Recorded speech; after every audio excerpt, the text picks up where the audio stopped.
Hello दोस्तों, स्वागत है आप सभी का फिजिक्स वाला की दुनिया में। मैं हूं मोहन सिंह और आज आप सभी के लिए लेके आया हमारे पास विलियन का लेक्चर नंबर 3। राधे राधे सभी को, Radhe Radhe. Good morning, good morning, good morning. क्या हाल चाल, कैसे हो सभी लोग? Good morning, good morning, good morning, very very good morning. कैसे हैं भाई सब लोग? सत श्री अकाल, आदाब। की हाल चाल है थोड़े, किद्दा हो सारे? भाई साहब झमाझम बारिश हो रही है यहाँ पर तो, नोएडा में तो सुबह सुबह भाई साहब इतना ट्रैफिक, और जो बारिश हो रखी है मतलब क्या ही बताएं। Good morning, good morning, good morning. आपकी भी हो रही है कि बारिश उधर?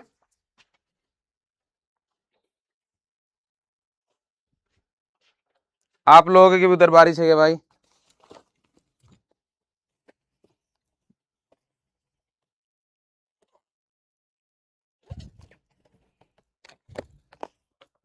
Good morning, good morning, good morning. Yes, नहीं, नहीं। अलवर से है कोई तुम में से? अलवर में हो रही है क्या अपने बारिश? नोएडा में है देखो अभी। क्या अलवर में बारिश हो रही है भाई? हाँ, चश्मा लगा रहा हूँ यार। यहाँ तो धूप है। अलवर से है तुम में से कोई? सीकर में पता नहीं क्या कह रहे हैं।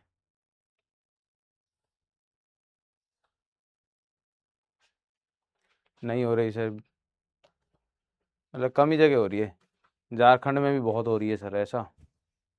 गुड मॉर्निंग भाई, गुड मॉर्निंग, गुड मॉर्निंग।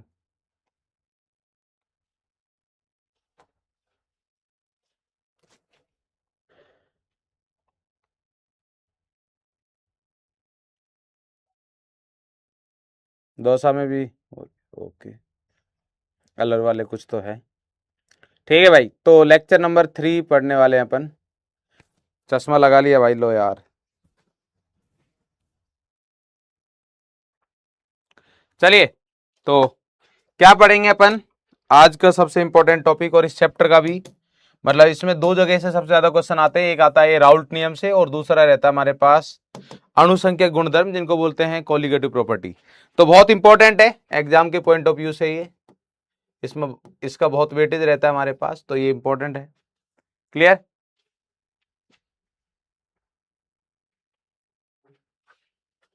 चलिए भाई, परंपरा, प्रतिष्ठा, अनुशासन। पहले ये देख लीजिए आप। आपको अगर व्हाट्सएप चैनल सब्सक्राइब कर लीजिएगा, नहीं किया है तो आप ज्वाइन कर लीजिए व्हाट्सएप चैनल, और ये टेलीग्राम चैनल है, इसको भी आप ज्वाइन कर सकते हैं। ठीक है, चलिए। सबसे पहले मैं आप सभी से बात कर रहा था, हमारे पास वो क्या बात है? वो बात हमारे पास ये है कि कल का रिवीजन किया आपने?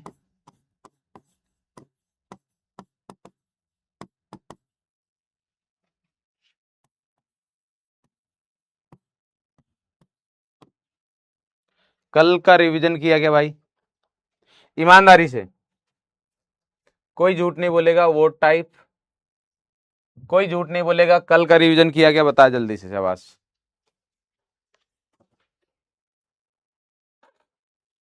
कोई झूठ नहीं, कोई फरेब नहीं।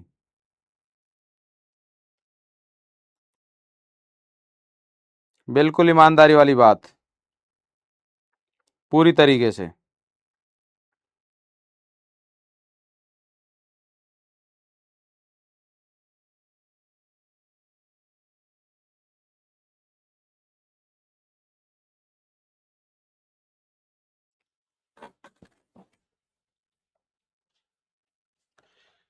देखते हैं क्या आता है।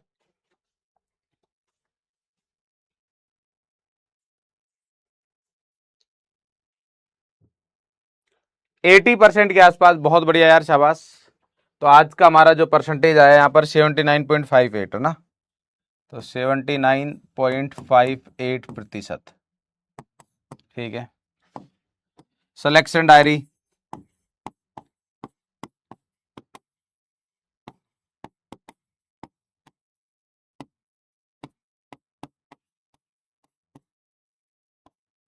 सिलेक्शन डायरी में लिखा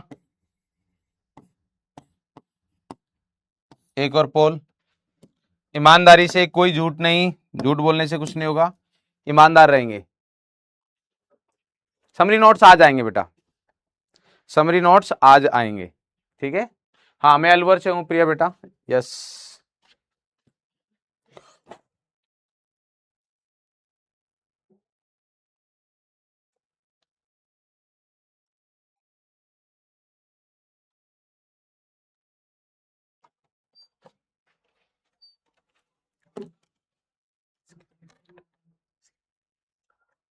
तो उसको बोल दे वो जल्दी ले, और अभी तुरंत दे जा, वो लिख देगा, मैं बोल देता हूँ उसको, मैं बोल देता हूँ अभी तुरंत दे जाना, नहीं ठंडी हो जाएगी। वो लिख दे, वो ले आएगा। चाय आ गई है, बिस्किट नहीं आया, उसको बोल दे वो ले आएगा, लिख दे। चलिए भाई देखते हमारे पास। अरे यार ये तो यार क्या कर रहे हो तुम लोग, मतलब ऑप्शन ए। चले आ जाए नुकसर, हमने तो झूठ बोला ही नहीं।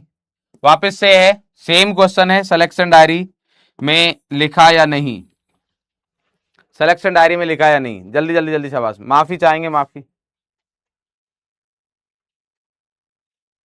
एक कह रहा है सर फूल चेक करो, फूल बेटे, फूल नहीं पोल होता है, फूल तो आप लोग हो, क्या फूल हो, मतलब बहुत बढ़िया फूल हो, बहुत ही, मतलब क्या ही बोले, जितनी तारीफ की जाए आप फूल लोगों की उतनी अच्छा है।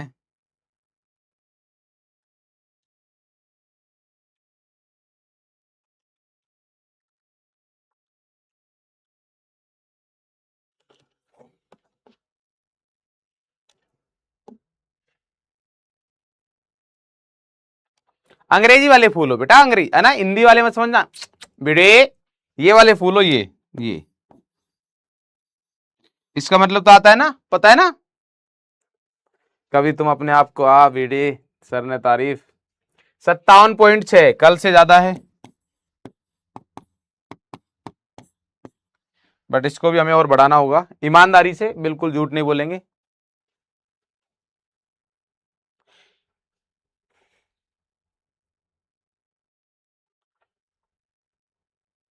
अलवर में कहां से हूं, अलवर में, अलवर से ही हूं बेटा, अलवर में, अलवर से हूं, ठीक है।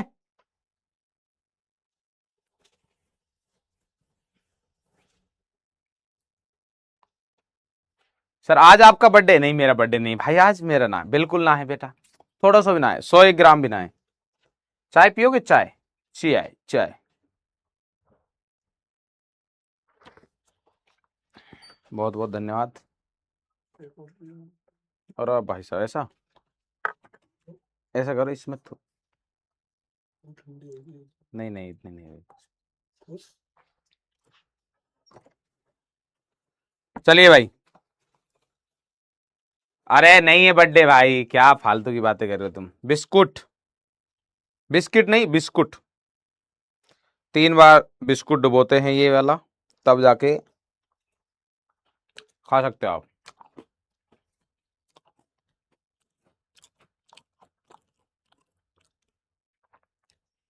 जिम जाते हो क्या भाई, जिम का तो आज जो मेरे साथ हुआ है ना, और सुबह जाता हूं मैं, आज क्या हुआ, मैं गया जिम, ठीक है, तो स्लीपर पहन के जाते हैं, मतलब चप्पल पहन के जाते हैं जिम, वहां जूते अलग रहते हैं भाई,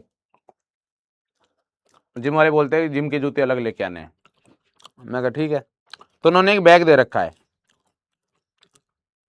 बैग में मैंने जूते डाल दिए, साइड में एक चेन है, उसमें डाल सकते हैं। हुआ क्या, आज मेरे से वो चेन खुली रह गई जूतों की, तो मैं जिम पहुंचा भाई, थोड़ा लेट हो रहा था तो थोड़ा तेज गया, वहां पहुंचा, बैठा, अब जूते पहनने के लिए जैसे ही मैंने बैग सामने किया, दोनों जूते गायब, दोनों के दोनों भाई, दोनों।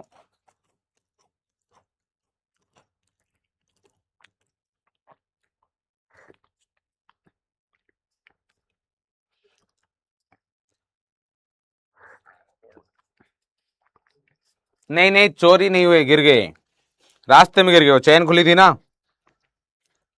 अरे चोरी कैसे हो जाएंगे, एक्टिवा 125 सीसी पे चोरी नहीं हो सकती भाई,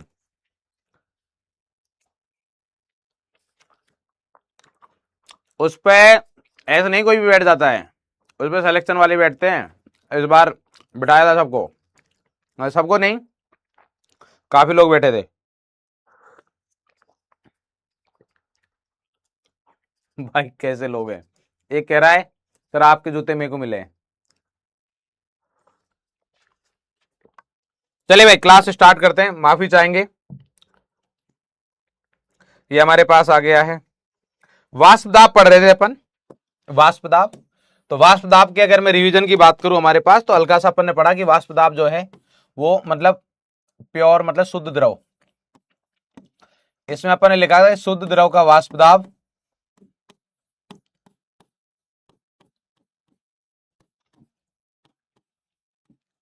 केवल ताप पर निर्भर करता है।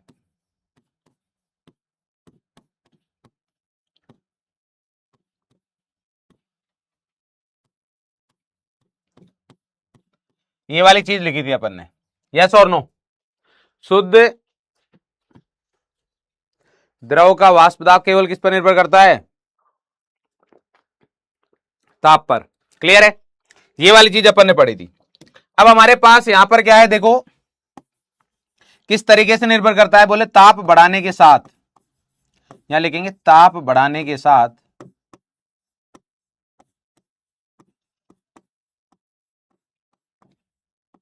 वाष्प दाब बढ़ता है और घटाने के साथ घटेगा।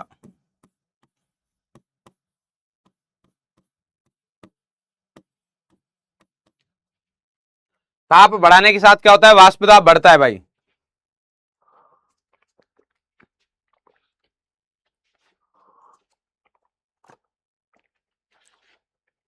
अब ताप बढ़ाने के साथ कैसे बढ़ेगा वो देखते हैं। हमारे पास एक रिलेशन रहता है बहुत शानदार, लॉग P2 बटे P1 बराबर डेल्टा H अपॉन 2.303 R, ऐसे लिखना है। और यहां पर लिखेंगे, यहां लॉग लिखा है ना, तो ये 2.303 आएगा। अब ध्यान कैसे रखना है, अगर यहां पर P2 लिख रहे हो आप पहले, तो यहां पर आएगा T1। यहां P2 पर लिखा हुआ है तो यहां T1 पहले आएगा, तो 1/T2 1/T1 माइनस 1/T2 ये आएगा, ये आएगा हमारे पास। क्लियर है क्या? बोले सर अगर मान लीजिए मैं ये लिख दूं, तो ध्यान से देखो, अगर मैं log P1/P2 लिख देता तो भी कोई दिक्कत नहीं थी, तो भी सही था। P1/P2 लिख देता तो भी सही रहता। यहां पर क्या आता, डेल्टा H अपॉन 2.303 R, यहां तक चीजें सेम रहती। यहां P1 लिखा है पहले, तो यहां पर आ जाता T2 1/T2 माइनस 1/T1। यहां P1 है तो यहां पर क्या आ जाएगा, T2 आ जाएगा। यहां पर अगर P2 है पहले, तो यहां T1 आ जाएगा। दोनों सूत्र एक ही है। क्लियर है क्या? अब बोले सर ये तो ठीक है, बट ये है क्या क्या, P1 P2 T1 T2 है क्या ये, तो यहां पर ये लिख लो। ये सूत्र वैसे जनरली जेई में पूछा जाता है, नीट में इस पर आधारित क्वेश्चन नहीं आते, बट फिर भी आ जाए तो हमारे पास ये लगाना है।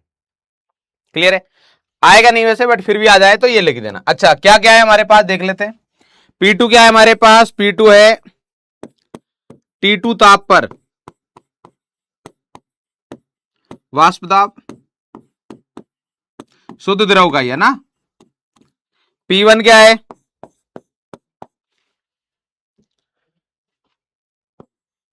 T1 ताप पर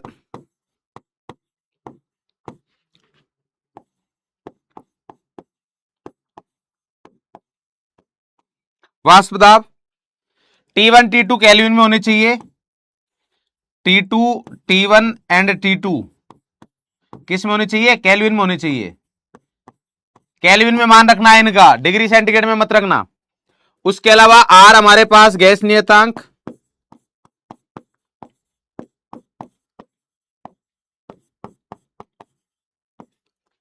और जो डेल्टा H है वो है वाष्पन की ऊष्मा।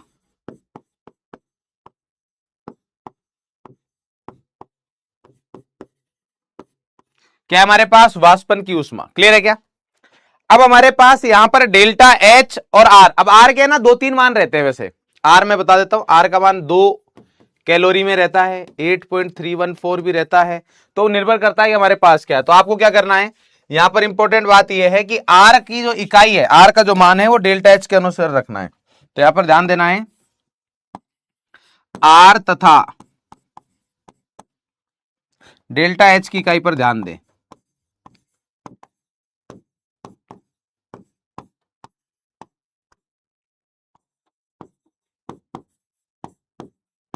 कैसे ध्यान देना है, मतलब अगर डेल्टा एच, जैसे मान लो डेल्टा एच की इकाई दे रखी है जूल में, जूल प्रति मोल है, तो उस वाले केस में हमारे पास तो आर का मान क्या आ जाएगा, इस वाले केस में आर का मान आ जाएगा 8.314 जूल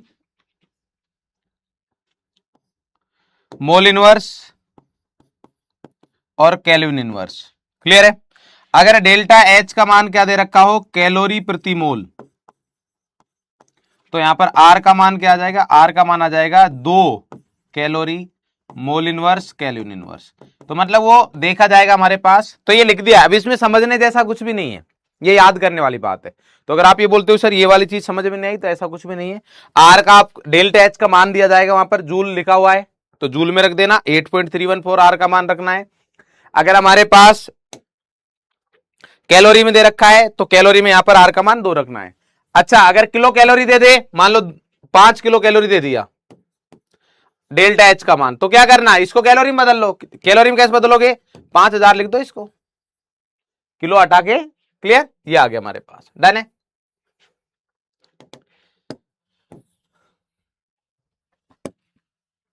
यहां पर एक पॉइंट लिखेंगे, वैसे मैंने कल लिखवा दिया था बट फिर भी रोचक पॉइंट।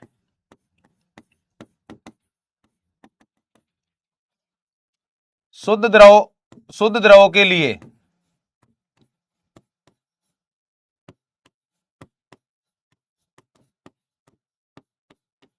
अलग अलग द्रव होने पर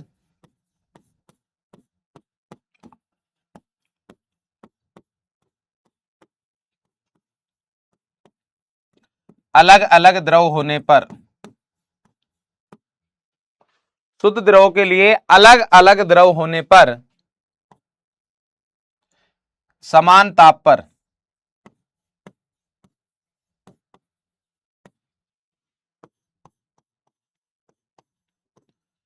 अलग अलग वाष्प दाब होगा। तो ये कंफ्यूजन ना रही इसलिए मैंने लिख दिया है।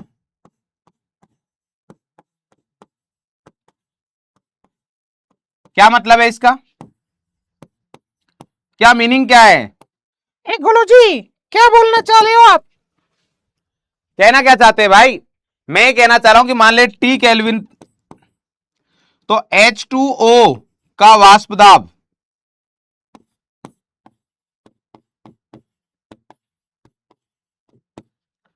और PC2H5OH इथेनॉल का वाष्प दाब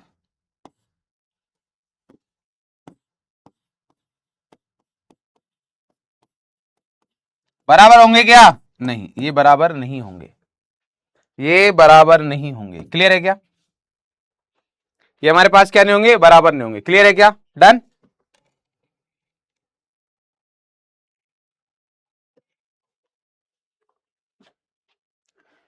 क्योंकि द्रव अलग है, तो सर ये कैसे पता चलेगा किसका हमारे पास वाष्प दाब ज्यादा है किसका वाष्प दाब कम है। तो बहुत आसान है, जिसकी वाष्प ज्यादा बनेगी उसका वाष्प दाब ज्यादा होगा, जिसकी वाष्प ज्यादा बनेगी उसका वाष्प दाब क्या होगा, ज्यादा। भाई वाष्प तो दाब लगा रही है ना, तो जिसकी वाष्प ज्यादा बनेगी उसका वाष्प दाब भी ज्यादा होगा, उसका वाष्प दाब क्या होगा, ज्यादा। क्लियर है, तो यहां पर लिख देते हैं जिसकी वाष्प ज्यादा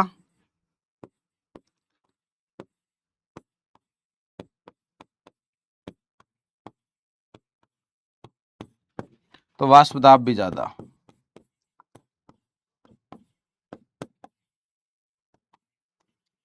अब वाष्प ज्यादा का मतलब यह है कि समान परिस्थितियों में, समान परिस्थिति में जिसकी वाष्प ज्यादा बनेगी उसी का वाष्प दाब क्या रहेगा, ज्यादा, क्योंकि वही वाष्प तो हमारे पास दाब। अच्छा, अब वाष्प ज्यादा क्यों रहेगी, तो वाष्प ज्यादा इसलिए रहेगी अगर अणुओं के मध्य मान लो बल मजबूत है, द्रव के अणुओं के मध्य बल मजबूत है, उनके मध्य आकर्षण बल है वो मजबूत है, तो क्या आसानी से वाष्प बनेगी, बोले नहीं सर, क्योंकि एक दूसरे अणु एक दूसरे को जाने ही नहीं देंगे भाई साहब वाष्प में।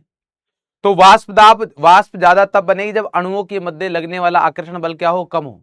जो द्रव है हमारे पास, मान लो H2O है या C2H5 जो भी द्रव रहेगा, उसके अणुओं के मध्य अगर आकर्षण बल कम तो वाष्प दाब ज्यादा, और आकर्षण बल ज्यादा तो वाष्प दाब कम। तो यहां पर ये लिख देते हैं, द्रव के अणुओं के मध्य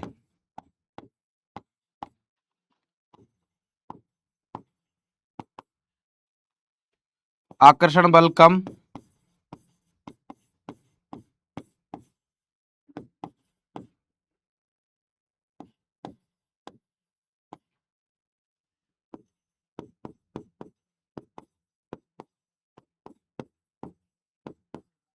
मतलब मैं ऐसा बोल सकता हूं कि आकर्षण बल व्युत्क्रमणुपाती होगा वाष्प दाब के।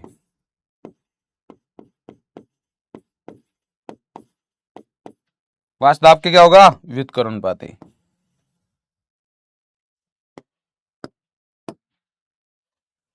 लिखो फटाफट से।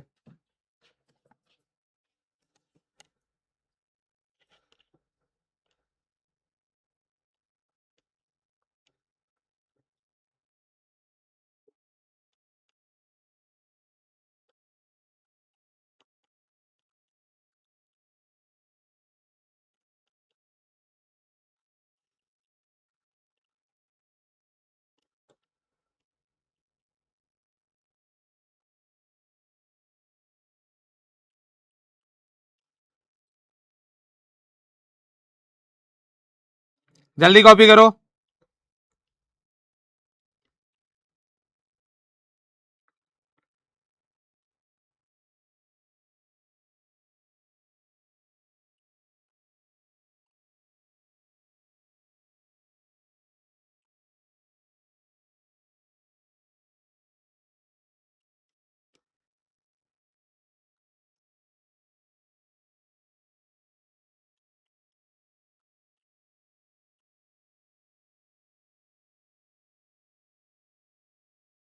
जल्दी।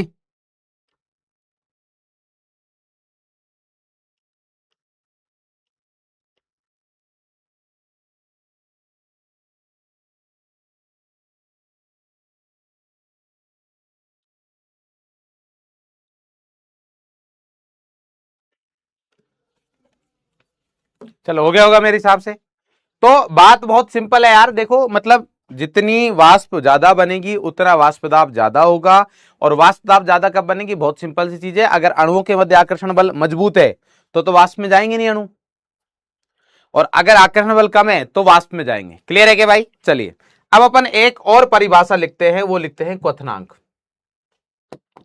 क्या लिखते हैं अपन? क्वथनांक। और लिख लेते हैं फटाफट से।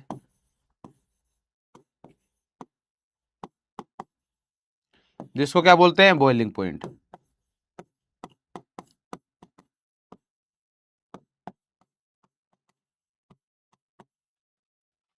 शॉर्ट में क्या लिखेंगे अपन? बीपी।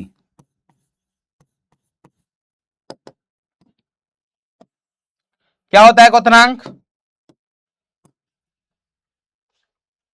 क्या होता है भाई क्वथनांक? सर आप जमा के बहुत लिखते हो बेटा, क्या दिक्कत है आपको बताओ? नहीं लिखूं? है भाई, कैसे लिखूं बताओ? तुम बताओ कैसे लिखना है। ठीक है चलो भाई। अब हमारे पास, अरे केस लिखवाऊंगा बेटे, केस लिखवाऊंगा। केस फर्स्ट था ना वो, केस सेकंड अभी अपन लिखेंगे, क्योंकि मेरे को क्वथनांक के बारे में बताना है, आपको पता है नहीं। पवन कुमार शर्मा, पेपर एनालिसिस बता दिया जाएगा, सुन लो अभी। क्वथनांक की अगर मैं बात करूं हमारे पास, तो भाई कह रहा है कि सर आप जमा के बहुत लिखते हो, तो अब आओ डॉक्टर वाली लैंग्वेज में लिखता हूं।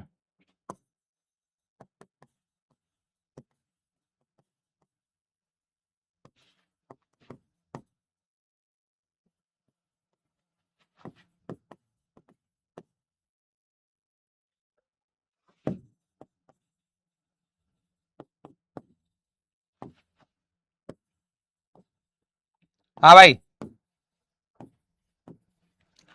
लिखिए, फटाफट से कॉपी करे, फटाफट से कॉपी करे भाई, जल्दी शाबाश।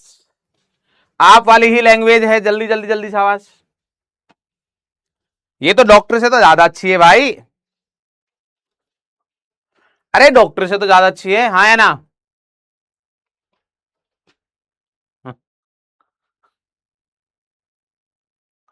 ये तो समझ में आ रहा होगा, आ रहा है तो मेरे को पता है।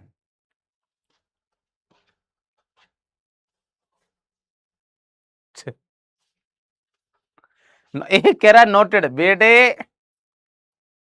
मेरे को पता है तुम पढ़े हो लेटे।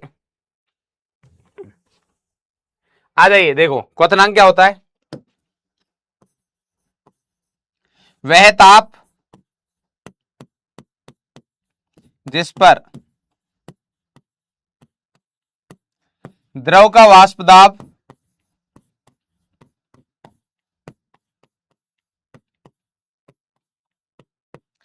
वायुमंडलीय दाब के बराबर हो जाए या बाहरी दाब के बराबर हो जाए, वायुमंडलीय दाब के बराबर हो जाए,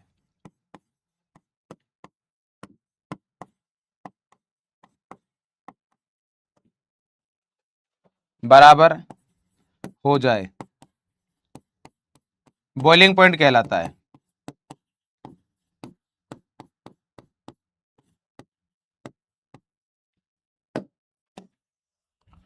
क्या कहलाता है? क्वथनांक कहलाता है। वह ताप, वह ताप, यही लिखा था। वह विशाल बेटा, अगर तुमने कल ही बैच लिया तो लेक्चर नंबर 1 से देखो और मोल पढ़ लो, क्योंकि मोल काम आएगा यहां पर। वह ताप जिस पर द्रव का वाष्प दाब वायुमंडलीय दाब के बराबर हो जाए बॉइलिंग पॉइंट कहलाता है। क्लियर है क्या? तो इसका मतलब यह है कि अगर वायुमंडलीय दाब ज्यादा होगा तो हमारे पास, मेरे को ज्यादा तापमान चाहिए होगा उस ताप के बराबर करने के लिए, यस और नो। जैसे मान लीजिए अगर हमारे पास वायुमंडलीय दाब कितना है, मैं बोल रहा हूं कि पी एटमोस्फेयर कितना है, वायुमंडलीय दाब है 1 atm। तो जिस ताप पर हमारा जो भी द्रव है उसका वाष्प दाब 1 atm के बराबर हो जाएगा, वही ताप क्या कहलाएगा? क्वथनांक कहलाएगा। अगर मान लीजिए पी एटमोस्फेयर मैंने कितना कर दिया, 2 atm, पी एटमोस्फेयर कितना कर दिया मैंने, 2 atm कर दिया, तो उस वाले केस में क्या आएगा? उस वाले केस में हमारे पास ऐसा आएगा कि भाई जब हमारे पास द्रव का वाष्प दाब 2 atm के बराबर हो जाएगा ना, तब उसको क्या बोलेंगे अपन? क्वथनांक बोलेंगे। तब क्या बोलेंगे उसको? क्वथनांक। उससे पहले उसको क्वथनांक नहीं बोला जाएगा। अरे क्लियर है क्या? तो ये, अब मुझे बताइए हमारे पास, अब एक बात समझिएगा, यहां पर लिखूंगा मैं कि क्वथनांक जो है, ये लिखने वाला हूं मैं क्वथनांक, इसलिए मैंने परिभाषा लिखवाई है। क्वथनांक जो है यानी कि बीपी, बॉइलिंग पॉइंट जो है, वो इनवर्सली प्रोपोर्शनल होता है वाष्प दाब के।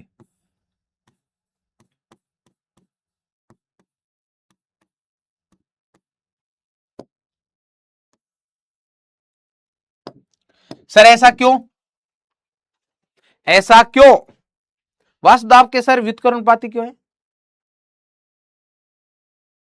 क्यों है ऐसा?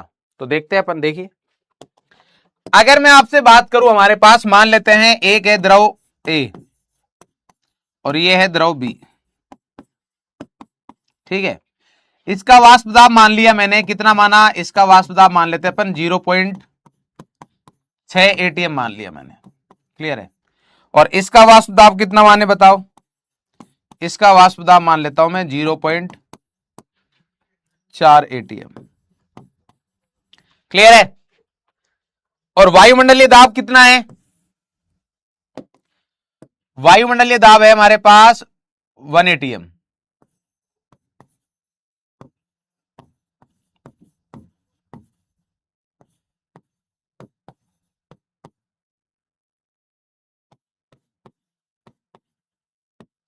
सेम चीज हमारे पास यहां पर है, वायुमंडलीय दाब कितना है? 1 atm, दोनों के लिए वो सेम ही है। अब मुझे आप खुद बताओगे कि यहां पर मान लीजिए अब इसका वाष्प दाब कितना है? 0.6 atm है। हमें पता है कि ताप बढ़ाने के साथ वाष्प दाब बढ़ता है। बोले सर हमें कैसे पता? हमें तो नहीं पता बेटा, ये बता रखा, ताप बढ़ाने के साथ वाष्प दाब बढ़ता है।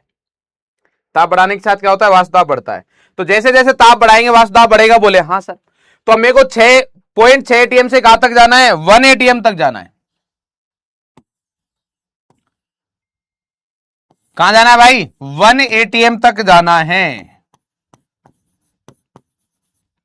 तो क्या करना पड़ेगा सर? ताप बढ़ाना पड़ेगा। क्या करना पड़ेगा? ताप बढ़ाना पड़ेगा। तो ताप बढ़ाते हैं भाई। तो मैंने मान लीजिए इस तापमान को बढ़ाकर T1 केल्विन किया, तब जाके हमारे पास 0.6 से 1 atm पहुंच गया। इसका 0.4 है तो इसको भी 1 atm तक पहुंचाने के लिए अपन ने क्या किया, T2 केल्विन। अब मुझे ये बताओ कि T1 और T2 में से किसमें ज्यादा तापमान की जरूरत पड़ेगी अपन को, इसमें या इसमें? यहां तो 0.6 से 1 तक जाने के लिए 0.4 atm ही चाहिए, यहां 0.4 से 1 atm तक जाने के लिए 0.6 और atm चाहिए होगा। इसका मतलब इसमें ज्यादा तापमान की रिक्वायरमेंट होगी। तो क्या आप ये बोल सकते हो कि T2 का मान T1 से ज्यादा होगा? क्या आप ये बोल सकते हो हमारे पास T2 का मान T1 से ज्यादा होगा? बोले हाँ सर, क्योंकि यहां ज्यादा तापमान की जरूरत होगी, तभी तो हमारे पास ये 1 atm तक पहुंचेगा। और इसका वाष्प दाब क्या था, कम था। T2 वाले का वाष्प दाब क्या था, कम, और T1 वाले का वाष्प दाब क्या, ज्यादा। इसलिए मैंने यहां पर लिखा है कि T2 जो है हमारे पास वो क्या है, बॉइलिंग पॉइंट किसका, बी का, और ये क्या है, बॉइलिंग पॉइंट किसका, ए का। तो बी का बॉइलिंग पॉइंट ए से ज्यादा है, जबकि अगर मैं वाष्प दाब की बात करूं तो वाष्प दाब बी का क्या है, कम। बी का वाष्प दाब क्या है, कम है, और ए का वाष्प दाब क्या है, ज्यादा। तो इसलिए मैंने ऐसा बोला हमारे पास। क्लियर है क्या? यस, बात समझ में आ गई? यहां से समझ में आ रहा है 0.6 से 1 atm तक जाने के लिए अपन को कम तापमान की जरूरत पड़ेगी, और 0.4 से 1 atm तक जाने के लिए अपन को ज्यादा तापमान की जरूरत पड़ेगी। क्लियर है क्या? फटाफट से कॉपी करेंगे जल्दी, शाबाश।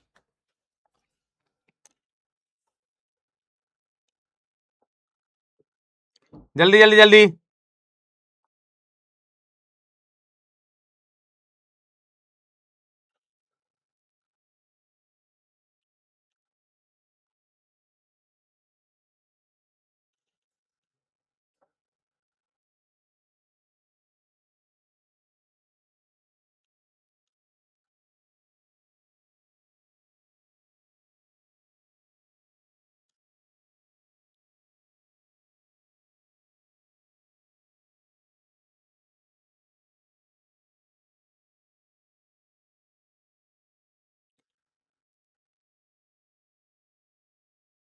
जल्दी जल्दी जल्दी जल्दी, शाबाश।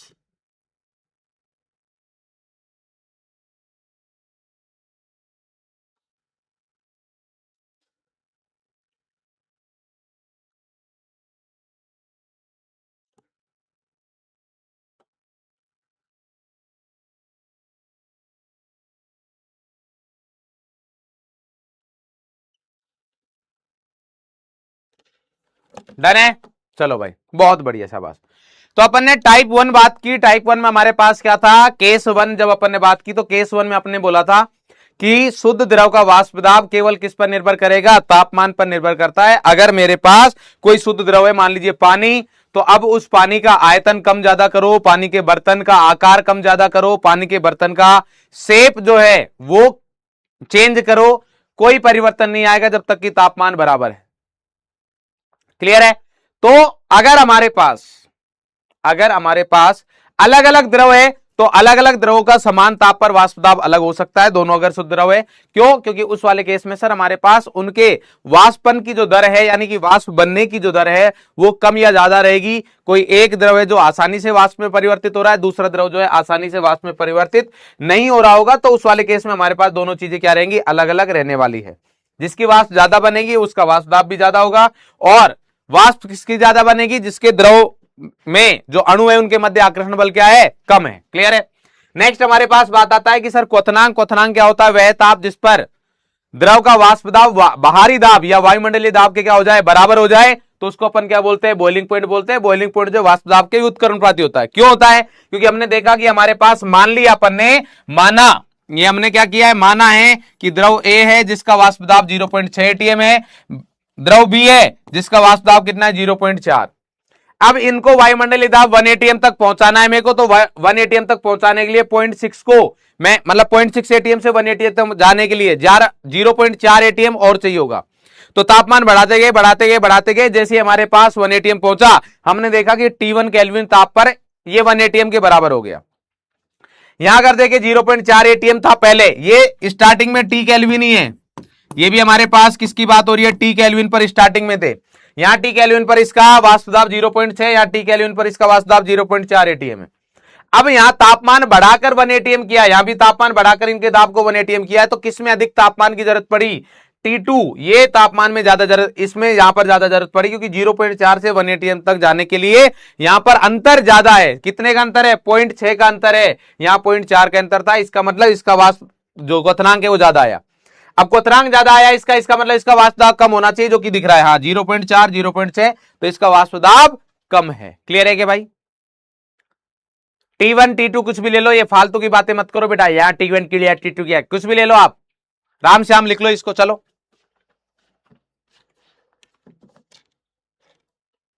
डन। चलिए भाई, अब आता है हमारे पास केस 2।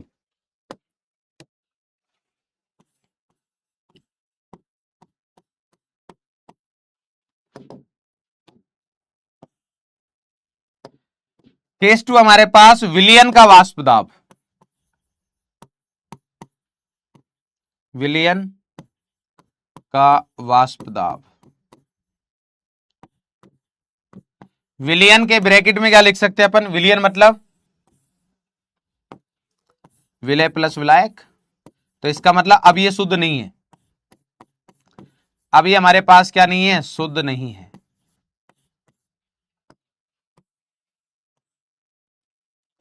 अभी हमारे पास क्या नहीं है? शुद्ध नहीं है। विलय और विलायक हमारे पास मिले होंगे विलियन में, तो अब ये शुद्ध द्रव नहीं है। अकेला एक ही द्रव नहीं है। शुद्ध द्रव का मतलब ये है जब अकेला एक ही पूरा, मतलब उसमें और कोई और पदार्थ ना हो, जैसे H2O है पूरा का पूरा। क्लियर है कि भाई? डन। तो यहां पर आ गया विलियन का वाष्प दाब। तो विलियन के वाष्प दाब में हमारे पास क्या रहेगा इस वाले केस में? यहां पर बोलेंगे कि विलियन का वाष्प दाब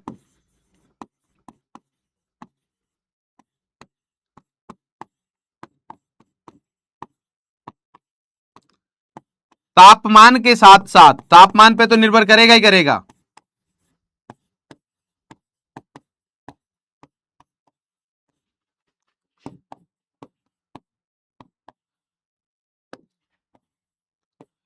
साथ साथ विलियन के संगठन,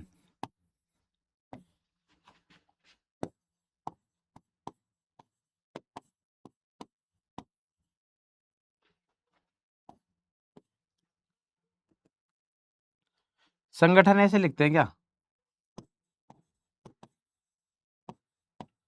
ऐसे लिखते हैं शायद। हाँ, विलियन के संगठन, पता नहीं, कंपोजिशन लिख रहा हूं मैं यहां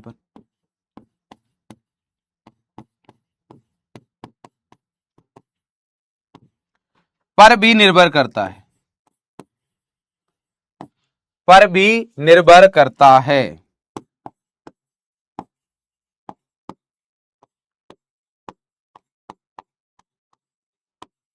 अर्थात समान ताप पर, समान ताप होने पर भी, ऐसे लिख लो, यदि विलियन का संगठन बदला, यदि विलियन का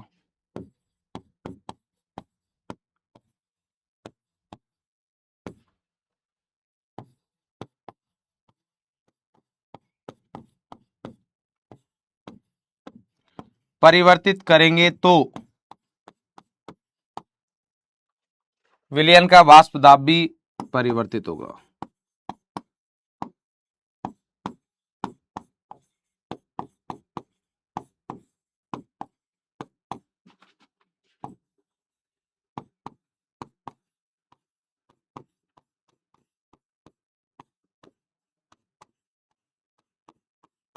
अब काफी बच्चों को इसमें दिक्कत होगी, सर ये संगठन का क्या मतलब है? कंपोजिशन, तो भाई कंपोजिशन पहले बता चुके अपन। जब अपन ने द्रव्य मैटर का क्लासिफिकेशन किया था तब अपन ने संगठन के बारे में बात की। अरे सत्यम पढ़ ले, मेरा कमेंट नहीं, तेरा कमेंट देख के क्या करूं मैं? तू कौन है? कौन है तू? क्यों देखूं तेरा कमेंट? क्या तेरा कमेंट देखने से तेरा सिलेक्शन होगा? बोल भाई, तेरा कमेंट देखने से तेरा सिलेक्शन होगा? नहीं। तू फालतू के तो कमेंट करा, मेरा कमेंट नहीं देखते सर, इसका क्या मतलब है? कोई सेंस है इस बात का? कोई सेंस नहीं बेटा, कोई मतलब ही नहीं। मतलब बेतुक की बात कर रहे हो। एक होता तुक, एक होता बेतुक, उसके बाद आता सत्यम, वो आप। मास्टर ऐसे मत किया करो आप यार, भैया ऐसे क्यों करते हो यार? ऐसी हरकत है तुम्हारी, इसलिए करता हूं मैं। इधर ध्यान दो अब। संगठन का मतलब क्या है, मान लीजिए हमारे पास विलियन ए है, मतलब एक है विलियन फर्स्ट, विलियन फर्स्ट है, ठीक है, जिसमें एक्स विलय जो है वो है मान लीजिए 0.2, तो एक्स विलायक कितना हो जाएगा 0.8। अच्छा विलय क्या है यहां पर, विलय ए है विलायक बी है, विलय मान लिया मैंने ए मान लिया और विलायक क्या मान लिया बी, ऐसे ही माने हैं रैंडम। क्या बोलना चाह रहा हूं मैं, संगठन का क्या मतलब है वो समझा रहा हूं। एक हमारे पास विलियन लिया मैंने फर्स्ट, जिसमें हमारे पास एक्स विलय बता रखा है, एक्स विलायक बता रखा है, कोई दिक्कत है क्या, नहीं सर। अब यहां पर क्या किया मैंने, इसको मान लो चेंज कर दिया, यहां पर मान लीजिए 0.4 कर दिया, इसको 0.6 कर दिया, तो इसका मतलब यह कि कंपोजिशन चेंज हो चुका है, कंपोजिशन चेंज हो गया क्या, हाँ। यहां इसकी मोललता मोलरता सारी चीजें अलग रहेंगी, मोल फ्रैक्शन अलग है, मोल भिन्न अलग है, यस और नो। तो इसका कंपोजिशन अलग, इसका कंपोजिशन अलग, जबकि विलय और विलायक दोनों में सेम है, मतलब जिससे विलियन बन रहा है वो तो सेम ही है, बट उनकी मात्रा अलग है। मतलब सेम ऐसा ही है जैसे मान लो चाय बनाई, एक बार फीकी बन गई, एक बार ज्यादा मीठी बन गई, एक बार सही बन गई, तो इनमें वही सेम अदरक, दूध, चाय, पानी और क्या बोलते हैं लौंग, इलायची वगैरह सब कुछ वही डाला है, पर एक बार मात्रा ज्यादा है, किसी की एक बार मात्रा कम है, बन तो उसी से रही है ना चाय। तो इस वाले केस में अगर मैं इनके वाष्प दाब की बात करूं, तो ये भी टी केल्विन की बात कर रहा हूं मैं, यहां पर किसकी बात कर रहा हूं, टी केल्विन, विलियन सेकंड है टी केल्विन पर, ये भी विलियन फर्स्ट है टी केल्विन पर, मतलब दोनों का तापमान बराबर है। तो अगर मैं इनके वाष्प दाब की बात करता हूं, वाष्प दाब बिल्कुल बढ़िया तरीके से आपको एकदम क्लियर करूंगा हर एक डाउट। वाष्प दाब ए का वाष्प दाब बी क्या रहेगा, अलग अलग रहने वाला है, इन दोनों का वाष्प दाब क्या रहेगा, अलग अलग रहेगा, एक जैसा नहीं रहने वाला है, दोनों का वाष्प दाब क्या रहेगा, एक जैसा नहीं। अगर मान लीजिए मैं बोलूं कि ये भी केवल पानी है और ये भी पानी है, और पानी का मान लो 1 लीटर लिया, यहां पर ध्यान देखना, अगर मैं बोलूं हमारे पास मान लीजिए शुद्ध पानी हुआ हमारे पास, शुद्ध पानी कितना 1 लीटर, और यहां पर शुद्ध पानी लिया मान लो 5 लीटर, तो अगर मान लीजिए मैं इनके वाष्प दाब की बात करूं, इनके किसकी बात करूं, वाष्प दाब, वाष्प दाब ऐसे लिख दिया मैंने, ये भी क्या है वाष्प और ये लिख दिया दाब, और तापमान अगर बराबर रख रहा हूं, इसको भी टी केल्विन रख रहा हूं, इसको भी क्या रख रहा हूं टी केल्विन, तो क्या इनका वाष्प दाब बराबर होगा, यस। मतलब क्यों, क्योंकि यहां मात्रा पर कंपोजिशन वगैरह, क्योंकि यहां कंपोजिशन जैसी कोई चीज है नहीं, मात्रा है केवल, मात्रा से कोई फर्क नहीं पड़ने वाला है, यहां कंपोजिशन से फर्क पड़ेगा। यहां पर 1 लीटर लो, 5 लीटर, 10 लीटर, 20, ठीक है भाई, समझ गए ना, हाँ वही बोला जो तुम समझ में आया। कुछ भी समझ नहीं आया मैं तो, हाँ तो कुछ बोला ही नहीं भाई, मैं बोल रहा हूं। तो इसका मतलब ये कि हमारे पास शुद्ध में समझ में आ गया, शुद्ध और विलियन में क्या फर्क है। अब ये आया कि सर इस चीज में कैसे परिवर्तन आ रहा है, ये चेंज कैसे हो रही चीजें, ये हमारे पास चीजें चेंज हुई कैसे, इसके बारे में बताइए। तो इसके बारे में हमारे पास राउल्ट भाई साहब बताएगा। तो विलियन के वाष्प दाब को राउल्ट समझाता है, तो राउल्ट समझाता है मे को और मैं समझाऊंगा तुमको। अरे राउल्ट किसको समझाता है, तुमको नहीं मे को, और मैं किसको समझाऊंगा, तुमको। अरे क्लियर है क्या,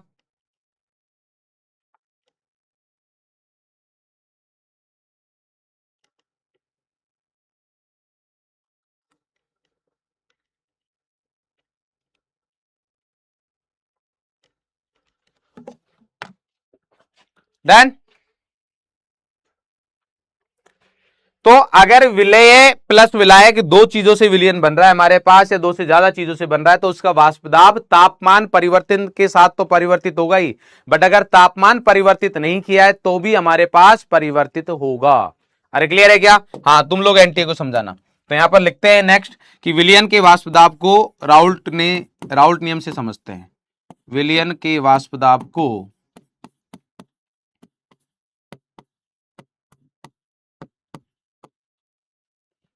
राउल्ट के नियम से समझते हैं।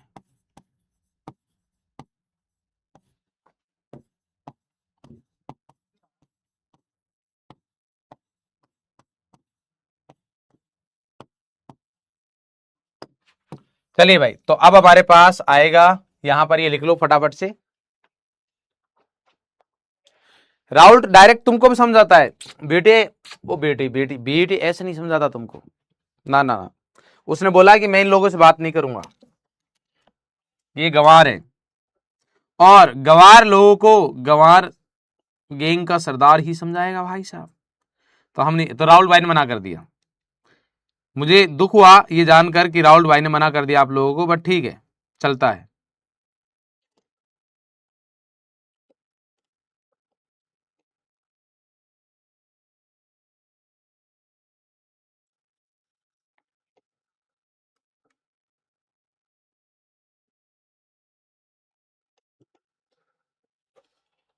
चलो भाई, तो राउल्ट का नियम क्या है भाई, आइए राउल्ट का नियम।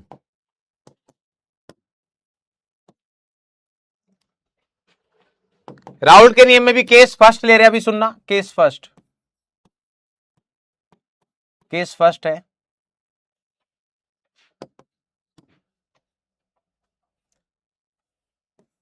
जब विलय तथा विलायक दोनों वाष्पशील हो, जब विलय तथा विलायक दोनों वाष्पशील है,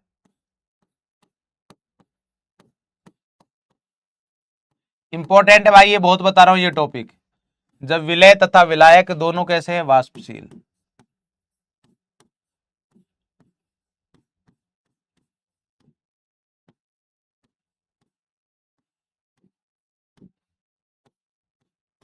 केस फर्स्ट है जब विलय तथा विलायक दोनों वाष्पशील हो। तो यहां पर लिख लो हमारे पास पहला पॉइंट है, राउल्ट का नियम केवल आदर्श विलयन के लिए ही लागू होता है। अगर विलयन आदर्श नहीं है तो वो लागू नहीं होगा। बोले ठीक है सर जी, समझ गए भाई साहब। आदर्श विलयन के हो गए मास्टर, ऐसा विलयन जिस पर राउल्ट नियम लागू होता है। अच्छा ठीक है, ये भी समझ गए। और राउल्ट नियम किस पर लागू होता है सर, आदर्श विलयन पर। आदर्श विलयन क्या है, ऐसे विलयन जिन पर राउल्ट नियम लागू होता। अरे गुरुजी बोलना के चाहो हो, अरे मेरे भाई आदर्श विलयन क्या होवे है, आगे पढ़ांगे, आगे पढ़ांगे। कल हो सकता है, कल ना आए तो परसों पढ़ांगे, पर पढ़ांगे जरूर। क्लियर, लिखो फटाफट से। आदर्श विलयन पर लागू होता है वाष्पशील द्रव के विलयन में प्रत्येक अवयव का आंशिक दाब विलयन में उसके मोल अंश के समानुपाती होता है, ऐसा इसने बोला है। फटाफट से लिखिए, आदर्श विलयन क्या होता है, कौन सा अनादर्श विलयन होता है, इसके बारे में अपन आगे डिटेल में चर्चा करेंगे, टेंशन नको लो। लिखो फटाफट से, शाबाश। मैं यहां पर मान लेता हूं कि हमारे पास ए तथा बी विलयन के दो घटक है। कौन सा विलय है कौन सा विलायक है उससे अपन को कोई मतलब नहीं है। कौन सा विलय है कौन सा विलायक उससे मतलब नहीं है। मान लेते हैं हमारे पास एक विलयन है, ये हमारे पास विलयन है। मैं ऐसा नहीं बना रहा हूं कि ये विलय है ये विलायक, ना, कोई कुछ भी हो अपन को मतलब नहीं है। हमको मतलब ना है कि कौन सा विलय है कौन सा विलायक है।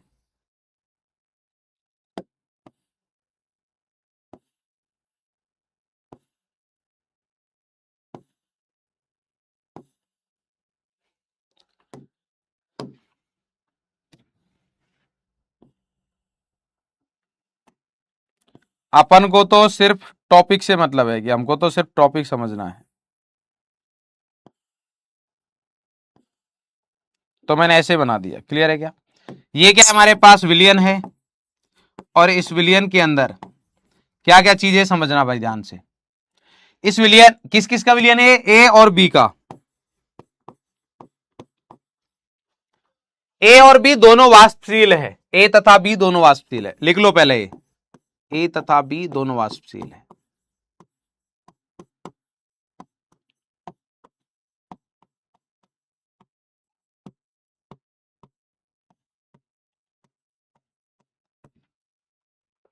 ए तथा बी क्या है, दोनों वाष्पशील है, क्लियर है। ए के मोल कुछ होंगे द्रव में, बी के कुछ मोल होंगे द्रव में, ठीक है। अब ए के मोल अगर द्रव में है, बी के मोल अगर द्रव में है, तो इनके मोल भिन्न भी होंगे भाई कुछ। तो इनके मोल भिन्नों को मैंने लिख दिया यहां पर द्रव में एक्स ए तथा X B, X A and X B. Clear है क्या, बोले हाँ सर। ये है हमारे पास द्रव में। अब ये वाष्पशील है तो द्रव की भाई वाष्प भी तो बनेगी, बोले हाँ सर बनेगी। भाई अगर हमारे पास ये वाष्पशील है तो इनकी क्या बनेगी, वाष्प भी तो बनेगी, बोले हाँ सर बनेगी। यहां तक द्रव है भाई हमारे पास, यहां तक क्या है, द्रव। ये भाई साहब यो द्रव, यो भी द्रव, ठीक है। और यहां पर है हमारे पास Y A and Y B. Y और वाई बी क्या है, ये है हमारे पास गैस। यहां पर क्या है, गैस। गैस नहीं मतलब वाष्प बोल सकते अपन। यहां पर क्या है, इस वाले एरिया में है वाष्प। ये हमारे पास वाष्प अवस्था। ये कौन सी अवस्था है, ये हमारे पास है वाष्प। और ये पूरा का पूरा ये क्या है, ये हमारे पास है द्रव। ये क्या है, पूरा द्रव है। क्लियर है। तो अब एक बार इनके बारे में समझ लेते हैं हमारे पास कौन क्या है। पहले तो इसकी बात करते हैं, हमारे पास क्या बोला है, वाष्पशील द्रवों के विलयन में प्रत्येक अवयव का आंशिक दाब। आंशिक दाब क्या होता है मैंने बता दिया आपको। उस पर्टिकुलर द्रव का जो दाब है वही क्या कहलाता है, आंशिक दाब कहलाता है। क्लियर है क्या। तो प्रत्येक अवयव का आंशिक दाब विलयन में, विलयन में मतलब द्रव अवस्था में। यहां लिखो द्रव अवस्था में। विलयन के ब्रैकेट में क्या लिखोगे, द्रव अवस्था की बात हो रही है। विलयन में उसके मोल अंश के समानुपाती होता है। इसका मतलब क्या है कि पी ए जो है वो समानुपाती होगा ए के मोल भिन्न के। ए का मोल भिन्न कहा, यहां भी है और यहां भी है, द्रव वाले के। पी ए समानुपाती है एक्स ए के। क्लियर है। और पी भी समानुपाती होगा किसके, एक्स बी के। प्रत्येक अवयव का आंशिक दाब, ए का आंशिक दाब ए के मोल भिन्न के समानुपाती, बी का आंशिक दाब बी के मोल भिन्न के समानुपाती। बोले सर किसने, कैसे आए भाई, मैंने ना बताया, राउल्ट भाई ने एक्सपेरिमेंट करो, एक्सपेरिमेंट के बाद वाने वो बात लिखी तो बात मान ले यार, भाई ने मेहनत करी है यार। भाई ऐसा नहीं किया उसने, भाई ने मेहनत करके तब ये चीज लिखा है, रिजल्ट विजल्ट देख के ढंग से। क्लियर है क्या, बोले हाँ सर। बोले सर समानुपाती नियतांक हटा दो ना यार। मैं कहा ठीक है भाई हटा देते। तो पी ए को जब हटाएंगे यहां पर तो पी ए आएगा नोट और यहां पर आ गया एक्स ए। इसको बोल देते हैं समीकरण नंबर 1। और यहां पर आएगा पीबी। पी ए पीबी क्या है, वाष्प दाब, आंशिक वाष्प दाब। क्लियर है क्या। यहां पर आ जाएगा पी बी है तो यहां पर आ जाएगा पीबी नोट एक्स बी। ये आ गया समीकरण नंबर 2। ये क्या आ गया हमारे पास, समीकरण नंबर 2। क्लियर। मेरे हिसाब से कोई दिक्कत ना होनी चाहिए भाई, कोई दिक्कत ना होनी चाहिए। यस और नो, बोले हाँ सर। अगर मैं आपको बोलूं कि हमारे पास विलियन का कुल दाब कितना होगा तो क्या आप बता सकते हो, बोले हाँ सर। चलो ये राउल्ट नियम आ गया, अभी इसके बाद अपन बाद में करें। अब हमारे पास सर एक बार ये बता दो ये कौन क्या क्या है, कैसे कैसे है, वो चीज अपन पढ़ लेते हैं। तो फटाफट से एक बार ये कॉपी करो, फिर मैं आपको हर एक चीज लिखाऊंगा कि पी ए क्या है, पीबी क्या है, वाई ए क्या है, वाई बी क्या है, एक्स ए क्या है, एक्स बी क्या है। जल्दी करो यार, नहीं बेटा ये जल्दी कर।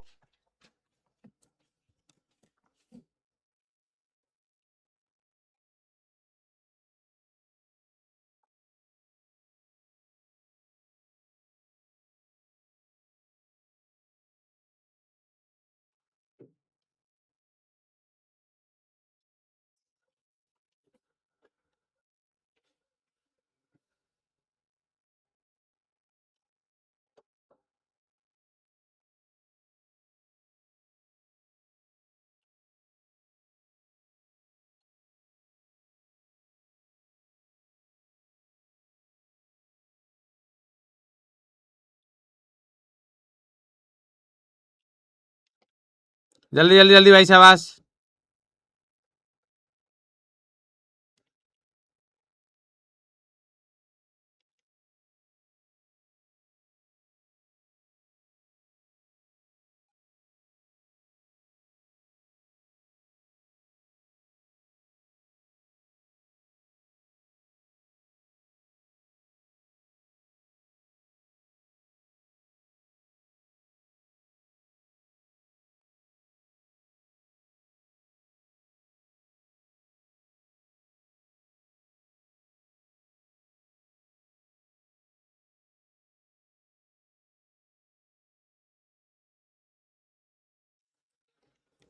डन। चलो अब देखते हैं हमारे पास कौन क्या क्या है। पहले लिखो यहां पर पी ए क्या है, पहले एन ए लिख देता हूं, एन ए दे नहीं रखा हमारे पास। एन ए है हमारे पास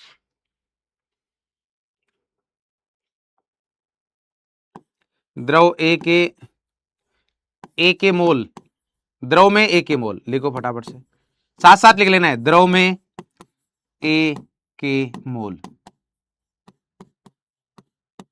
एन बी क्या हो जाएगा, एन बी हो जाएगा द्रव में बी के मोल। यहां पर किसके मोल हो जाएंगे, बी के, द्रव में बी के मोल। क्लियर है क्या। अब आएगा एक्स ए, एक्स ए क्या है, द्रव में ए का मोल भिन्न।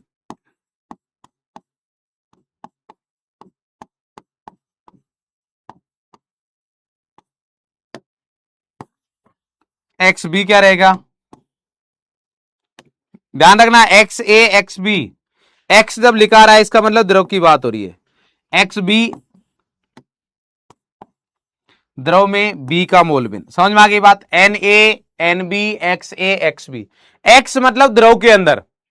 क्लियर है। वाई ए वाई बी भी हमारे पास, वाई ए वाई बी, तो वाई ए वाई बी क्या है, ये भी मोल भिन्न ही है, पर क्या अंतर है,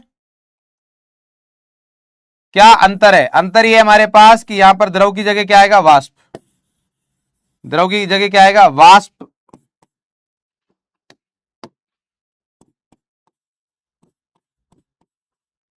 वाष्प में ए का मोल भिन्न, वाई बी क्या है, वाष्प में बी का मोल भिन्न। क्लियर है क्या, वाष्प अवस्था में बी का मोल भिन्न, वाष्प अवस्था में ए का मोल भिन्न, ये हमारे पास यहां पर। क्लियर है, ये बात समझ में आ गई, ठीक है। अब हमारे पास बचा P A and P B, तो पी ए क्या है, ए का आंशिक दाब, आंशिक वाष्प दाब बोल दो या आंशिक दाब बोल दो, एक ही बात है, ए का आंशिक वाष्प दाब। क्लियर है। सेम क्या आएगा हमारे पास, यहां पर आएगा पीबी, तो पीबी में क्या आ जाएगा, बी का आंशिक वाष्प दाब,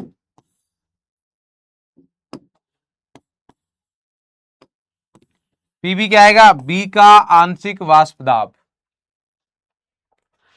आंशिक शब्द तब यूज होता है जब वहां पर और कोई भी वाष्प उपस्थित हो। क्लियर है। अब आएगा हमारे पास इंपॉर्टेंट चीज, वो है हमारे पास पी ए नोट, ये समझना, ए का शुद्ध अवस्था में वाष्प दाब,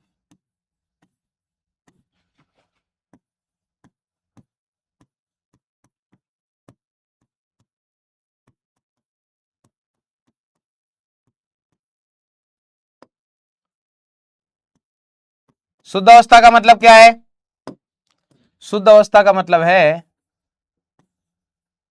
जब केवल ए उपस्थित हो, ए हो, जब केवल क्या हो, ए, उसको बोलते हैं शुद्ध। सेम चीज यहां पर आएगी, पीए की जगह क्या आ जाएगा, पीबी नोट,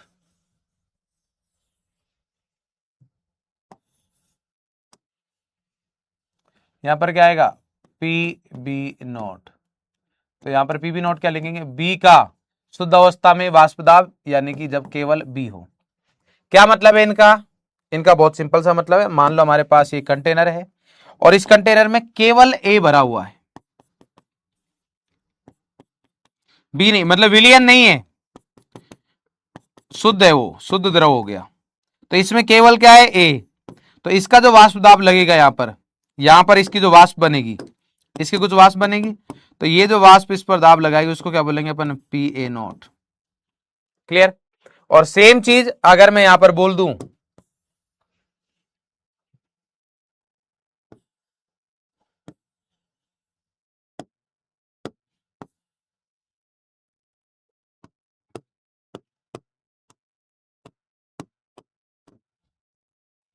कलर चेंज कर दिया जिससे कि आपको समझ में आए,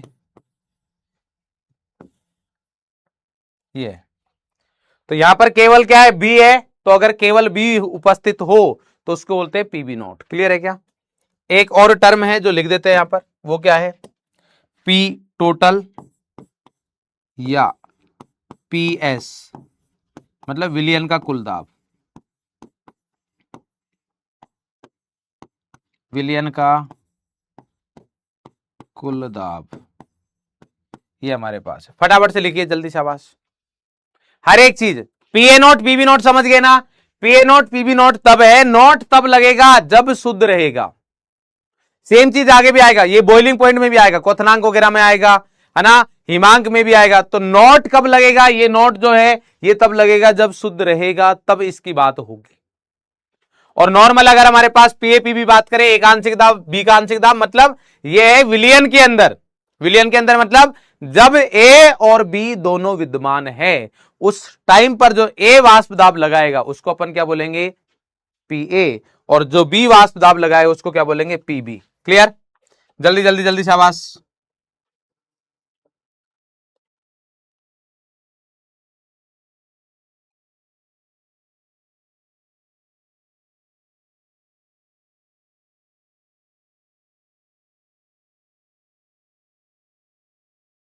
जल्दी जल्दी जल्दी भाई, शाबाश।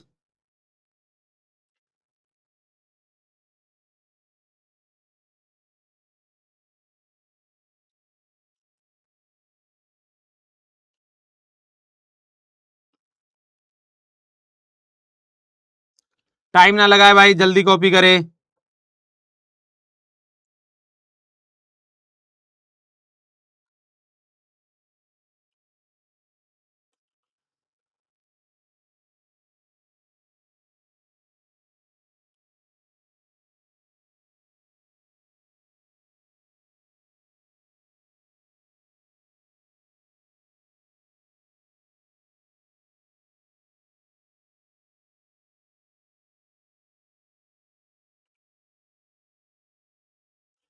डन, चलो हो गया होगा। अब अपन आते हैं राउल्ट नियम से। तो राउल्ट नियम के अनुसार अब अपन देखते हैं हमारे पास क्या क्या बनता है यहां पर। राउल्ट नियम अनुसार, राउल्ट नियम से क्या बोलेंगे अपन, यहां पर हमारे पास पीए, पीए बराबर कितना आया था, यहां पर आया पीए बराबर पीए नोट एक्स ए, और पीबी बराबर कितना आया, PB not X B. Clear है क्या? अब अगर मैं आपको ये बोलूं कि मेरे को विलियन का कुल दाब चाहिए, विलियन का दाब, तो विलियन का दाब क्या होगा,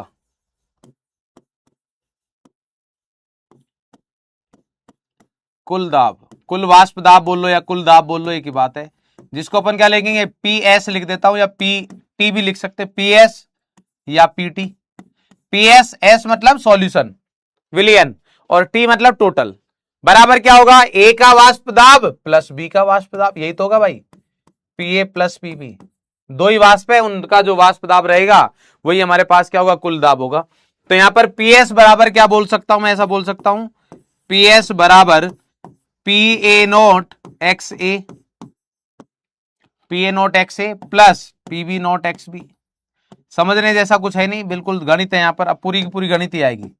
पीएस बराबर P A not X A plus PB not X B. तो ये हल्का सा दिमाग में रखना है, बहुत आसान है, राउल्ट नियम पता है, पीए बराबर पी ए नोट एक्स ए, तो कुल दाब क्या होगा, पीए प्लस पीबी, तो पीए का मान रख दो, पीबी का मान रख दो। क्लियर है क्या? यस।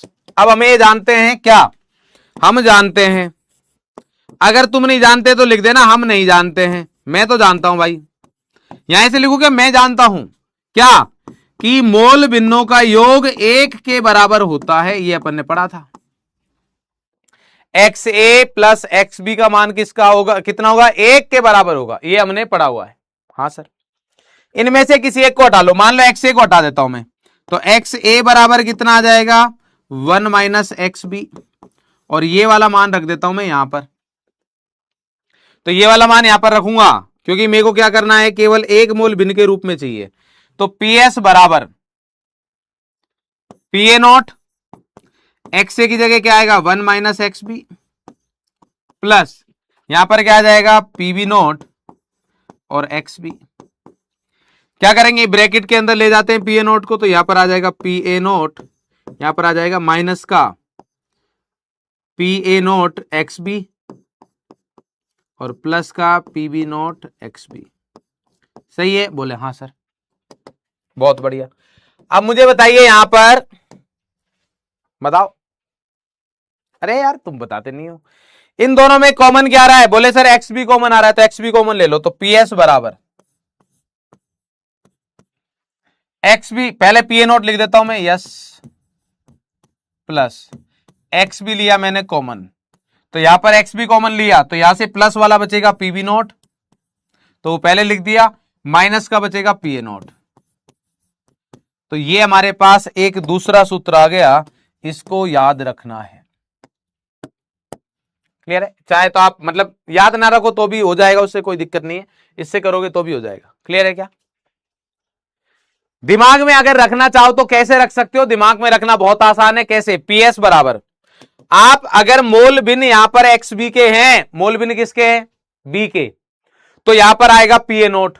बोले सर अगर मोल बिन यहां पर ए का होता, मतलब यहां पर ऐसा होता सर एक्स ए, तो अगर एक्स ए होता तो यहां पर प्योर में क्या आता? PB note. क्लियर है? बोले हाँ सर। जिसका मोल भिन्न है उसकी वाले जो प्योर वाला जो वाष्प दाब है वो प्लस में आएगा और दूसरा वाला माइनस। यहां पर एक्स भी था तो पीबी नोट माइनस में प्लस में आ गया। यहां पर एक्स ए है तो यहां पर पी ए नोट किस में आएगा? प्लस में, और दूसरा बन जाएगा पीबी नोट। ये सूत्र बन जाएगा, तो यहां पर आ जाएगा हमारे पास पी एस। इन दोनों में से एक ही बात है। समझ में आया? वापिस से समझा देता हूं कि किस तरीके से दिमाग में रखना है। क्या करना है आपको? एक मान लीजिए अगर आपको यहां पर ये एक्स ए रूप में चाहिए, मोल भिन्न केवल बी की चाहिए, मान लेते बी की चाहिए, एक्स बी, तो एक्स पी ए नॉट अकेला और उसके बाद यहां पर एक्स बी है तो बी वाला प्लस ए वाला माइनस, तो PB not minus P A not. अगर मान लीजिए एक्स ए वाला चाहिए आपको तो यहां पर पीबी नॉट आ जाएगा, फिर ए वाला प्लस और बी वाला माइनस। ये आ गया हमारे पास कुल दाब का सूत्र। क्या आ गया हमारे पास? कुल दाब का सूत्र आ गया है। क्लियर है क्या? चलिए भाई, अब यहां पर अगर मैं बोलूं आपसे, अगर पूछा जाए, एक रोचक पॉइंट लिख देते हैं इसको देख के। रोचक पॉइंट क्या है? रोचक पॉइंट ये हमारे पास कि मेरे पास दो सूत्र है यहां पर, एक तो ये, इसके अलावा हमारे पास ये है। अगर मैं इसको रिलेट करूं वाई, तो क्या ये y बराबर एम एक्स का ग्राफ बनेगा? अगर मैं पी ए और एक्स ए में ग्राफ बनाऊं, पी ए को क्या मतलब मान लीजिए मैं ऐसा कर दूं, चलो अभी रुक जाओ, यहां रुक जाओ, अभी रोचक पॉइंट अभी मत लिखो, एक बार एक एक करके समझा देते हैं अपन आराम से। यहां पर मेरे को पता है राउल्ट नियम से क्या आता है, पी ए बराबर पी ए नोट एक्स ए आ रहा है, यस सर। तो अगर मैं यहां पर y एक्सिस पर पी ए लूं और x एक्सिस पर एक्स ए लिया जाए, यहां पर क्या लिया मैंने? एक्स ए, यहां पर क्या लिया? P A. y एक्सिस पर क्या लिया है? पी ए, ये एक्स ए, मतलब मैं बोल सकता हूं कि ये क्या हो गया? y बराबर, ये क्या हो गया हमारे पास? x। तो ये जो बचेगा, ये क्या बचेगी? ढाल, y बराबर एम एक्स। इसका मतलब सरल रेखा का ग्राफ आएगा, y बराबर एम एक्स सरल रेखा ग्राफ आता है जो कहां से जाता है? जीरो से, और इसका ढाल जो m है वो कितना होगा? m होगा पी ए नोट। ढाल को m से लिखते हैं, ढाल को। क्लियर है क्या? इसका मतलब मैं बोल सकता हूं कि पी ए मतलब वाष्प दाब और मोल भिन्न में जो ग्राफ आएगा वो सरल रेखा का आएगा। बोले हाँ सर, ठीक है। सेम ऐसे ही अगर मैं लिखना चाहूं दूसरा,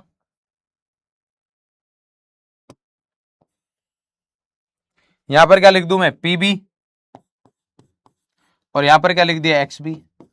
तो अगर पीबी और एक्स बी में मेरे को ग्राफ चाहिए, यहां पर पीबी है तो मैं क्या लिखूंगा? पीबी। अब पीबी वाला संबंध लिखेंगे अपन, तो पीबी वाला संबंध क्या है? पीबी बराबर पीबी नॉट एक्स बी, वही सेम इसी तरीके से। तो यहां पर क्या आ जाएगा मेरे भाई? यहां पर ये आ गया y, क्योंकि y एक्सिस पर क्या है? पीबी है, x एक्सिस पर क्या है? एक्स बी, तो ये आ गया x, और ये आ जाएगा हमारे पास m। तो यहां पर डाल क्या आ जाएगा? पीबी नॉट आ जाएगा, बाकी ग्राफ सेम टू सेम वैसा ही आएगा, बस यहां पर डाल क्या होगी हमारे पास? इसका m जो कि डाल है वो उसको क्या बोल देंगे? PB not. क्लियर है क्या? बोले हाँ सर।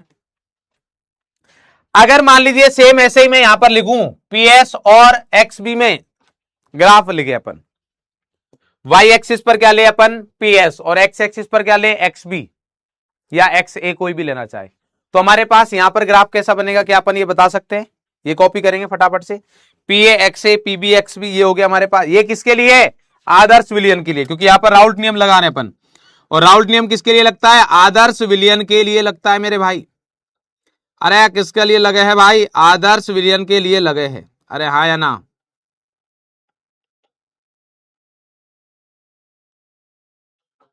ठीक है।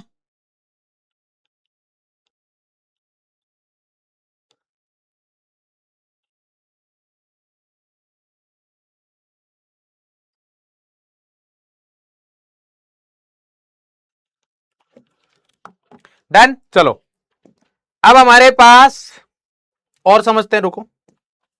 दूसरा हमारे पास जो रिलेशन आया वो आया है पी एस बराबर, यहां पर लिख रहा हूं मैं पी ए नोट, और यहां लिखा मैंने एक्स बी, और यहां पर क्या लिख दिया, यहां पर लिख रहा हूं मैं पी बी नोट।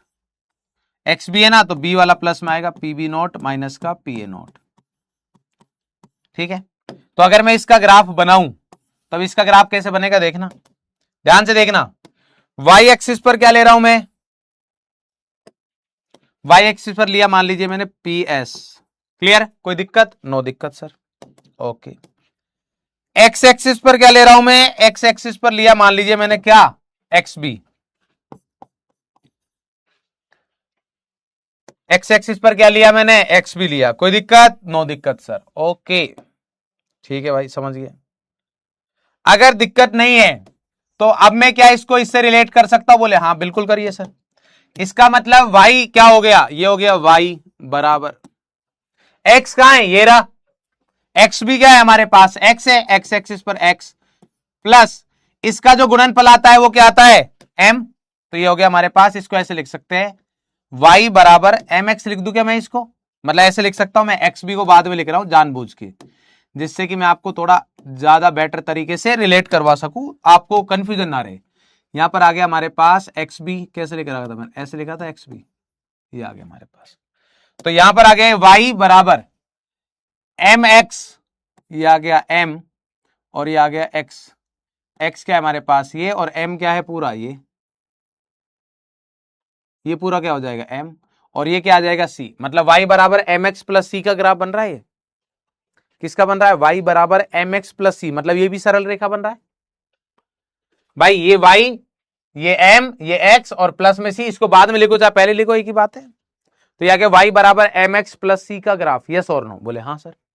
इसका मतलब ये भी क्या बन रहा है, सरल रेखा का बन रहा है। कैसा बन रहा है, सरल रेखा। हाँ, बट ये क्या जीरो से जाएगा, बोले नहीं सर जीरो से नहीं जाएगा।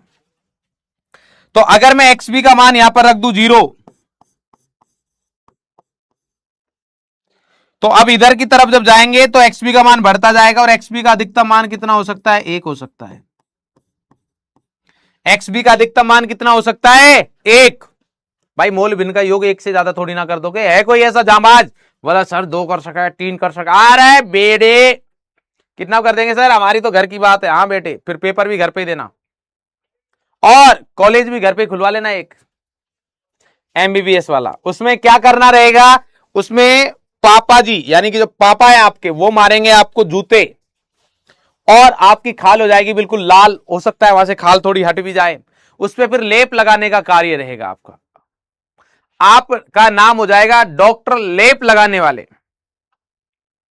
जब अगर ऐसी हरकत करोगे तो। हाँ है ना, क्या हो जाएगा, डॉक्टर लेप लगाने वाले। और केवल घर पे खुद को लेप लगाई जाती है, ये ऐसे डॉक्टर है जो केवल खुद को ही लेप लगाते हैं। क्यों, हर 15-20 मिनट में कुछ ना कुछ ऐसा काम कर देते हैं कि लेप लगाने वाला काम हो ही जाता है। कुटाई का माहौल रहता है हमेशा सर, हमारे यहाँ हमेशा ही कुटाई का माहौल रहता है। ये बोर्ड लगा है यहाँ पर, आइए हमें कूटिए, तड़ातड़ आते जाते सब लोग मोहल्ले में, दादाजी पड़ा, ये वाला चल रहा है। मोहल्ले के सबसे बुजुर्ग इंसान जो है वो भी भाई साहब ऐसे चल रहे हैं धीरे धीरे, क्योंकि इस एज में ऐसे चलते हैं। अच्छा बेटा आप हो, भाई साहब लाठी पड़का दी दादा ने भी, पड़ाक दे सनी एक है। बोले तूने, बोले मैंने क्या किया, बोले कुछ तो किया ही होगा, नहीं किया तो आगे करेगा तू, तेरी तो आदत है ऐसी। ये आ गया हमारे पास, क्लियर है। बोले सर ऐसा सूत्र तो दूसरा एक्स ए के रूप में भी हो सकता है। मैं कहा हाँ हो सकता है, कैसे, बोले सर या मैं ऐसा भी तो लिख सकता हूं, पी एस बराबर, इसको अब मैं पहले लिख दूं क्या, देखो, और थोड़ा आसान बनाने के लिए आपको ऐसे लिख देता हूं मैं, इसी सूत्र को ऐसे लिख रहा हूं जानबूझ के। कैसे लिख रहा हूं, यहां लिख रहा हूं मैं पीबी नोट माइनस का पी ए नोट, जानबूझ के लिख रहा हूं, अभी वही सेम ही सूत्र है, इंटू आ गया एक्स बी, और प्लस में यहां पर एक्स बी आया तो यहां पर क्या आएगा, पी ए नोट। तो अब आपको थोड़ा ज्यादा अच्छे समझ में आएगा। ये आ गया हमारे पास m, ये आ गया x, mx प्लस c, क्या जाएगा हमारे पास y बराबर mx और प्लस का c हो गया ये, x हो गया ये, और m क्या हो जाएगा, m हो जाएगा हमारे पास ये। क्लियर? सेम ऐसे अगर मैं लिखना चाहूं कि जिसमें एक्स बी की जगह एक्स ए आए, तो एक्स ए आएगा तो सर ए वाला पार्ट प्लस में आएगा, मतलब पी ए नोट माइनस का पी बी नोट बनेगा। बोले हाँ सर।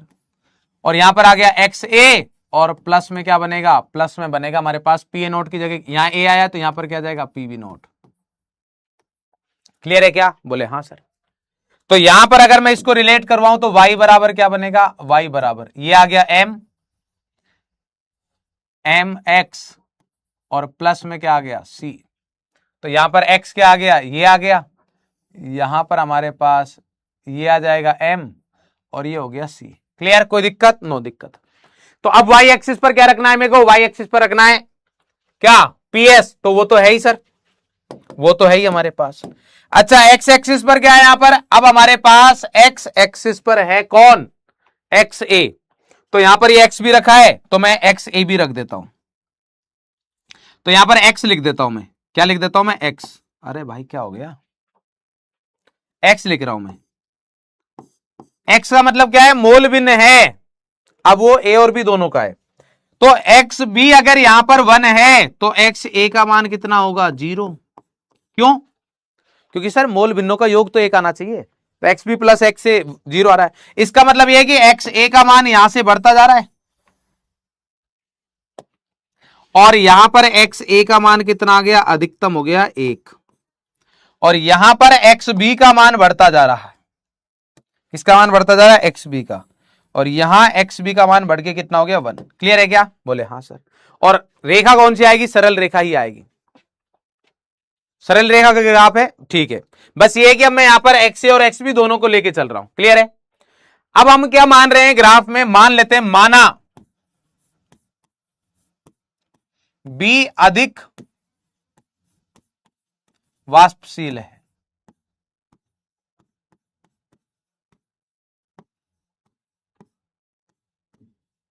कभी भी अगर आपको यह दे दिया जाए कि बी अधिक वाष्पशील है, इसका मतलब क्या है, इसका मतलब यह हुआ कि पीबी नोट का मान पी ए नोट से ज्यादा होगा, यह ध्यान रखिएगा। इसका क्या मतलब है, पीबी नोट का मान पी ए नोट से क्या होगा, ज्यादा। क्लियर है? तो मैं इस वाले ग्राफ के अकॉर्डिंग यहां पर मतलब इस वाले रिलेशन के अकॉर्डिंग ग्राफ बनाऊंगा। तो अब ध्यान से देखना, पी एस, अरे भाई साहब इधर ध्यान दो, पी एस बराबर क्या है, पीबी नोट माइनस का P A not X B और प्लस का पी ए नोट, ये है। अगर मैं एक्स बी बराबर 0 रख दूं, एक्स बी का मान कितना रखा, 0, तो ये हो जाएगा पी एस बराबर, ये तो 0 हो जाएगा क्योंकि 0 गुना करेंगे, 0 प्लस पी ए नोट। मतलब जहां पर एक्स बी का मान 0 है वहां पर पी ए नोट है। एक्स बी का मान 0 कहां है, यहां, यहां है। तो इस टाइम जो पी एस है वो किसके बराबर है, पी ए नोट के बराबर। तो इसको लिख दिया मैंने पी ए नोट। कोई दिक्कत? नो दिक्कत सर, इसी संबंध से देखा है अपन ने। ठीक है, अब एक्स बी बराबर 0 आ गया, मेरे को पता है सरल रेखा का ग्राफ है ये, y बराबर एम एक्स प्लस सी। तो अगर एक पॉइंट और मिल जाए, मान लीजिए हमारे पास एक पॉइंट ये है और एक पॉइंट मान लीजिए ये, सरल रेखा बनानी है तो मैं ये मिला दूंगा ऐसे, कोई दिक्कत थोड़ी है, सरल रेखा का ग्राफ ऐसे ही है। तो एक पॉइंट तो मिल गया मेरे को, वो कब मिला, जब एक्स बी का मान 0 है। अब मैं एक्स बी का मान 1 रख के भी एक पॉइंट बना लेता हूं। एक्स बी बराबर 0 रखा तो हमारे पास ये आ गया यहां। ठीक है, तो ऐसा करता हूं मैं, बी अधिक वाष्पशील है तो पूरा ग्राफ बना देते हैं अपन यहां पर। लेट मतलब यदि एक्स बी बराबर क्या है, 0, तो एक्स बी बराबर 0 जब मैं रख रहा हूं तो हमारे पास क्या आया है, यहां पर आएगा पी एस बराबर पी बी नोट माइनस का पी ए नोट गुणा 0 प्लस का पी ए नोट। तो ये तो 0 हो जाएगा, तो पी एस का मान कितना आया, पी ए नोट के बराबर आया, जो कि मैंने कर दिया। अब मान रहे हमारे पास यदि एक्स बी का मान कितना कर दूं मैं, 1 कर दूं। एक्स बी का मान कितना कर दिया मैंने, 1 कर दिया। तो अब क्या होगा, अगर एक्स बी का मान 1 कर रहा हूं मैं, तो यहां फिर से रखते हैं अपन एक्स बी का मान 1, तो पी एस बराबर, ये कितना आ जाएगा पीबी नोट माइनस का पी ए नोट और गुणा में कितना आएगा 1 प्लस पी ए नोट। ये प्लस का पी ए नोट है, ये माइनस का पी ए नोट एक हट गया, तो यहां से पी एस बराबर क्या आ जाएगा, पी एस बराबर आ जाएगा पीबी नोट। तो दूसरा पॉइंट भी मिल गया मेरे को, पीबी नोट रहेगा। अब हमने ये माना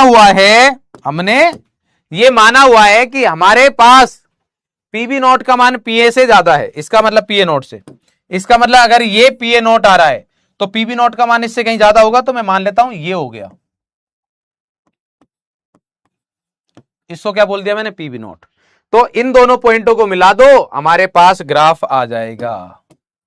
तो ये हमारे पास ग्राफ आ गया।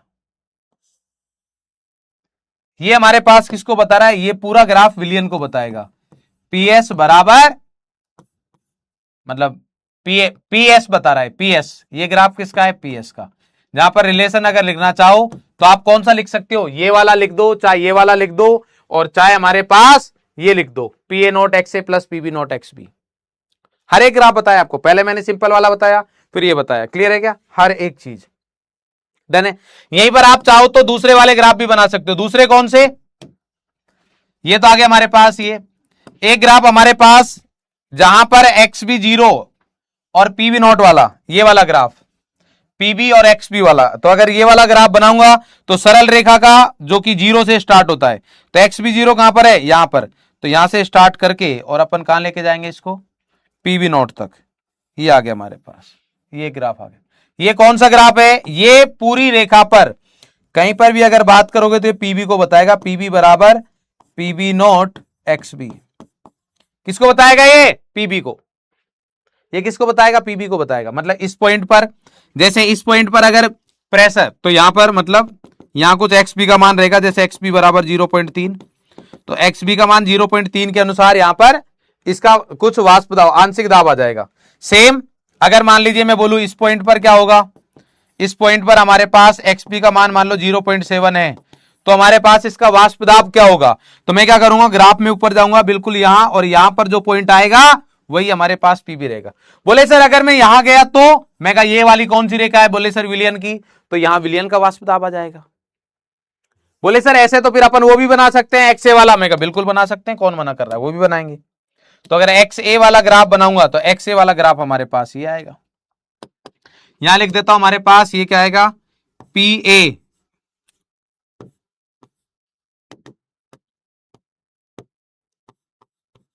बराबर P A not X A.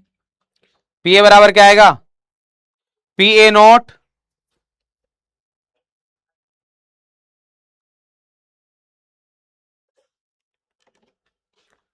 P ए बराबर पी ए नोट एक्स ए।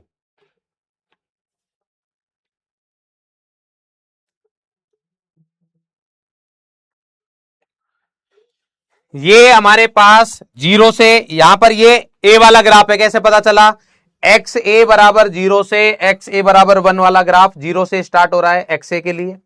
ये एक्स बी का ग्राफ है क्योंकि यहां पर एक्स बी का मान 0 है, तो ये आ गया। और विलियन वाला 0 से स्टार्ट होगा नहीं, क्योंकि यहां पर क्या है, वाई बराबर एम एक्स प्लस सी है, तो सी का मान क्या आ गया, ये रहा पी ए नोट, ये पी ए नोट है सी, और ये हमारे पास बन रहा है। तो यहां पर आप चाहो तो कुछ भी लिख दो, ग्राफ जो लिखना चाहो। क्या लिखना चाहोगे, ये लिखना चाहोगे पीबी नोट माइनस का पी ए नोट, और यहां पर क्या आ गया एक्स बी, और बराबर सॉरी प्लस में क्या आएगा, पी ए नोट। ये हमारे पास है, हर एक चीज आराम से बताइए। ये ग्राफ है हमारे पास राउल्ट के नियम के अनुसार आदर्श विलियन। तो अब यहां पर जो मैं रोचक पॉइंट लिखना चाह रहा हूं वो लिखता हूं। अब रोचक पॉइंट क्या है कि विलियन का वाष्प दाब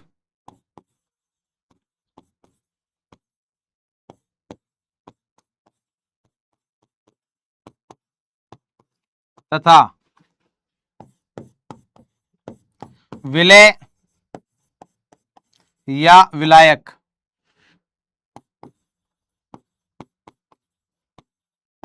के द्रव में मोल भिन्न, द्रव में द्रव अवस्था में, समझ गए ना, क्योंकि एक्स से एक्स भी क्या है द्रव में, द्रव में मोल भिन्न के मध्य रेखीय संबंध होता है। कैसा होता है? रेखीय संबंध। लीनियर है ना भाई?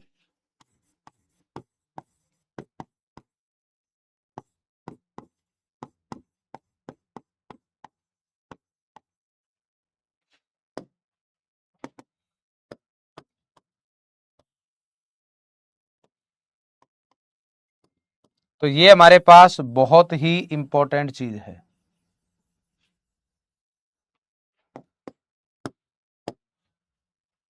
लिखिए जल्दी, शाबाश। जल्दी जल्दी जल्दी, शाबाश।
तो अगेन वापस से थोड़ा सा रिकॉल करवा देता हूं। हमारे पास अगर पी ए और एक्स ए के बीच में ग्राफ बनवाए, ए का वाष्प दाब और ए के मोल भिन्न, बी का वाष्प दाब और बी के मोल भिन्न, तो वहां पर लीनियर है जो कहां से स्टार्ट होता है? जीरो से। कहां से स्टार्ट हो रहा है? ये जीरो से स्टार्ट हो रहा है। क्लियर है? और जब विलियन का ग्राफ बनाएंगे, ये विलियन का है, तो विलियन के वाष्प दाब और इनके मोल भिन्नों के मध्य भी रेखीय संबंध होता है, परंतु ये जीरो से स्टार्ट नहीं होगा। कहां से स्टार्ट नहीं होगा? जीरो से स्टार्ट नहीं होगा। बस इतना ही परिवर्तन है, इसके अलावा और कोई परिवर्तन नहीं है। क्लियर है? जल्दी कॉपी करेंगे, शाबाश। जल्दी जल्दी जल्दी।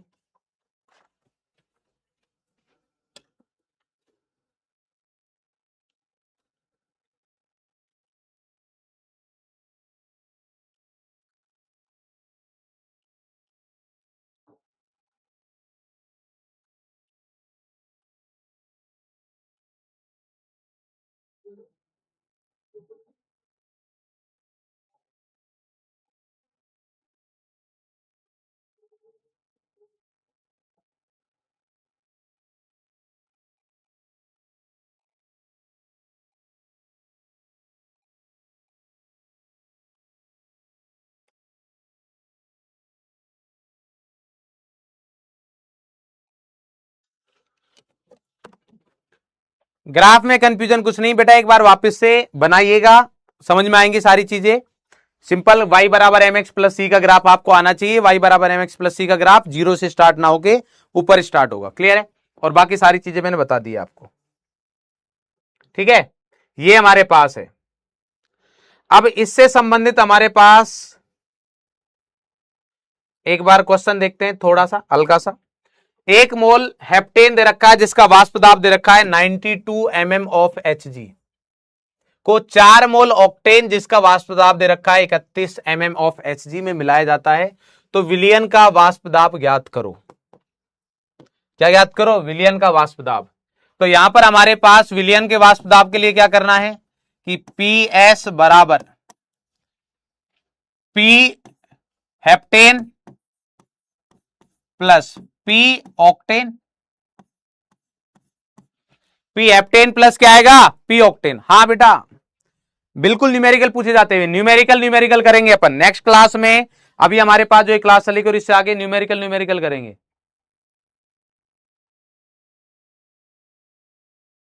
क्लियर?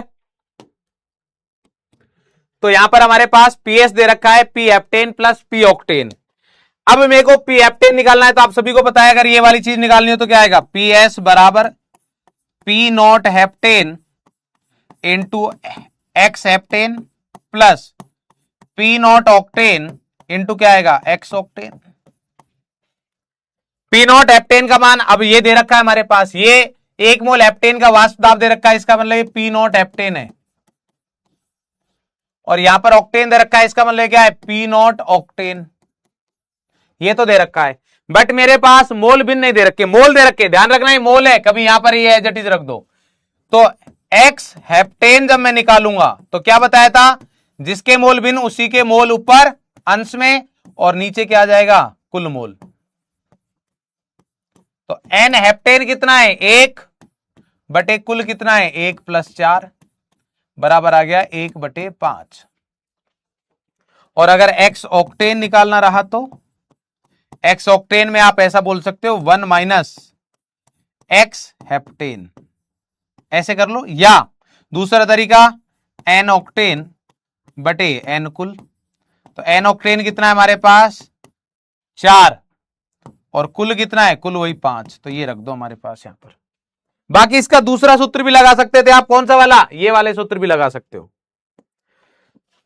तो यहां पर आएगा पी एस बराबर, पी नॉट एप्टेन का मान कितना है, एप्टेन है 1/5 गुणा, सॉरी, पी नॉट एप्टेन का मान कितना है, 92 गुणा 1/5 प्लस ये कितना है, 31 गुणा 4/5। अच्छा, अगर आपको यहां पर ये जो डेटा दे रखा है, इसमें से अगर आपसे पूछ लिया जाए कि ऑक्टेन और एप्टेन में से अधिक वाष्पशील कौन है, तो क्या आप बता सकते हो, बोले सर बहुत आसानी से।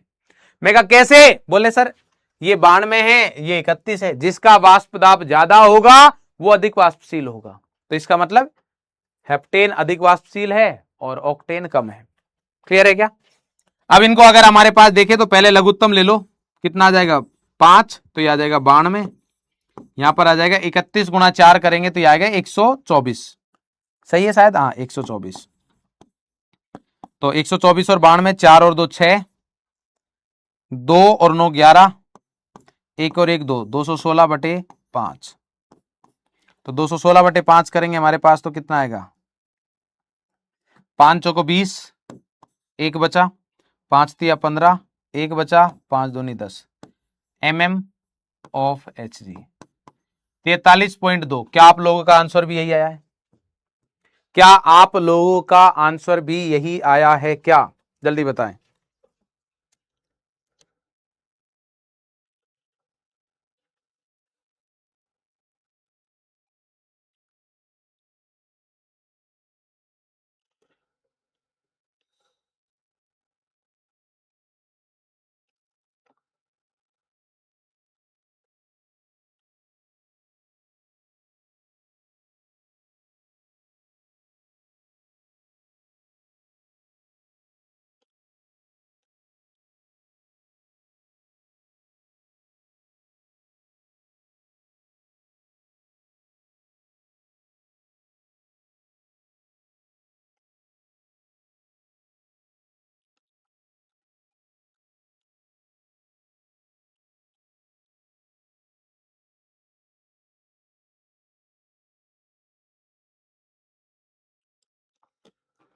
क्लियर भाई, चलिए बहुत बढ़िया। वीडियो कॉल बेटा आज नहीं, फिर किसी दिन करेंगे। चलो एक थ्योरेटिकल क्वेश्चन और करते हैं। यदि राउल्ट के नियम की पालना होती है, यदि राउल्ट के नियम की पालना होती है तो विलयन में विलायक का वाष्प दाब समानुपाती होता है, बताओ। यदि राउल्ट के नियम की पालना होती है तो विलयन में विलायक का जो वाष्प दाब है वो किसके समानुपाती होगा। तो विलायक का वाष्प दाब जो है राउल्ट के नियम के अनुसार जिसका वाष्प दाब उसी के मूल भिन्न के समानुपाती होगा। किसके समानुपाती होगा, एक्स विलायक के, यस और नो। यही तो है हमारे पास, पी विलायक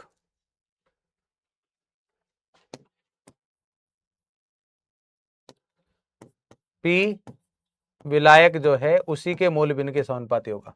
तो विलायक के मूल प्रभाज यस, विलय के नहीं, विलय तथा विलायक दोनों के नहीं, विलयन के नहीं। तो करेक्ट आंसर क्या है, ए आ जाएगा हमारे पास।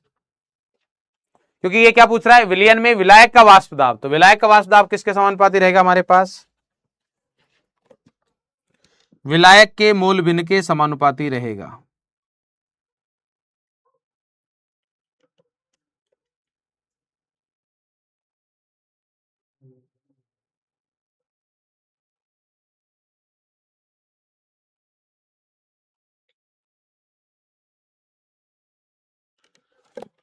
डन है। प्रियांशी बेटा डीपीपी तो मैंने दी नहीं अभी तक, कौन से डीपीपी कर रहे हो? तो करेक्ट आंसर क्या आ जाएगा? ए। और जो कुछ क्वेश्चन नहीं बनते उनके बेटा वीडियो सॉल्यूशन रहते हैं 67%। कुछ लोगों ने बी और सी कर दिया, भांग पी के आए बेटा। विलय के मूल प्रभाज का क्या मतलब है? विलायक की बात हो रही है तो विलायक का ही आएगा ना।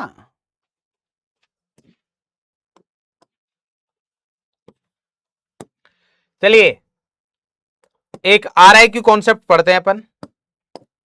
आर आई क्यू कॉन्सेप्ट,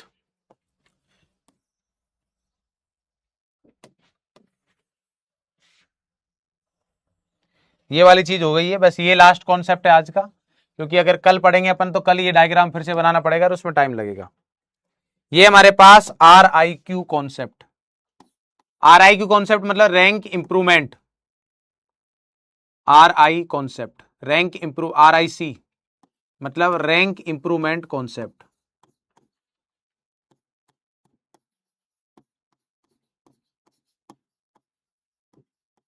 इस पर संबंधित अगर क्वेश्चन आया तो वो हर कोई नहीं कर पाएगा, क्योंकि हर कोई पढ़ाता भी नहीं है,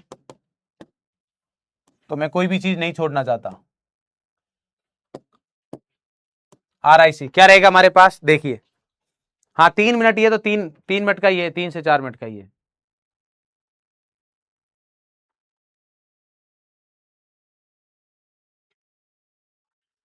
आ जाओ। देखिए अगर मैं यहां पर ये वाली चीज हमने बना रखी है तो अब मैं इसको हटा देता हूं। ये वाली चीज आपने पढ़ रखी है, ये है हमारे पास पी एस, यहां इतना सा लिख देता हूं बस। ये किसको बता रहा है? पी एस को। ये किसको बता रहा है? पूरा ग्राफ पीबी को, पीबी को ही बता रहा है, नहीं सॉरी पीए को। ये पीए नोट पे जा रहा है ना, तो ये है पीए वाला और ये ग्राफ है हमारे पास पीबी वाला। डन है। तो अगर मान लीजिए मेरे को इस पॉइंट को मैंने बोला कौन सा? ओ। इसको बोल देता हूं मैं एम।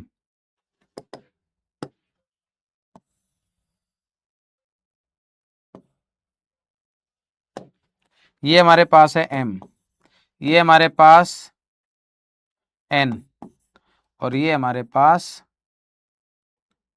पी। ये है। तो मुझे बताओ कि अगर मैं आपसे पूछूं कि हमारे पास ओपी बराबर क्या होगा? ओपी बराबर क्या? ओपी बराबर मैं ऐसा बोल सकता हूं हमारे पास ओ एम प्लस एमपी होगा। क्या मैं ऐसा बोल सकता हूं कि ओपी बराबर ओ एन प्लस एनपी होगा? क्या मैं ऐसा बोल सकता हूं कि हमारे पास ओपी बराबर, मतलब ऐसे लिख देते हैं, option A, option B, option C, both A and B, दोनों के दोनों सही है, और ऑप्शन डी है हमारे पास ओपी बराबर O M plus O N. कौन सा सही है बताओ? कुछ लोगों ने पढ़ रखा है बेटे कुछ लोगों ने तो ये पढ़ रखा है, मेरे को लग रहा है।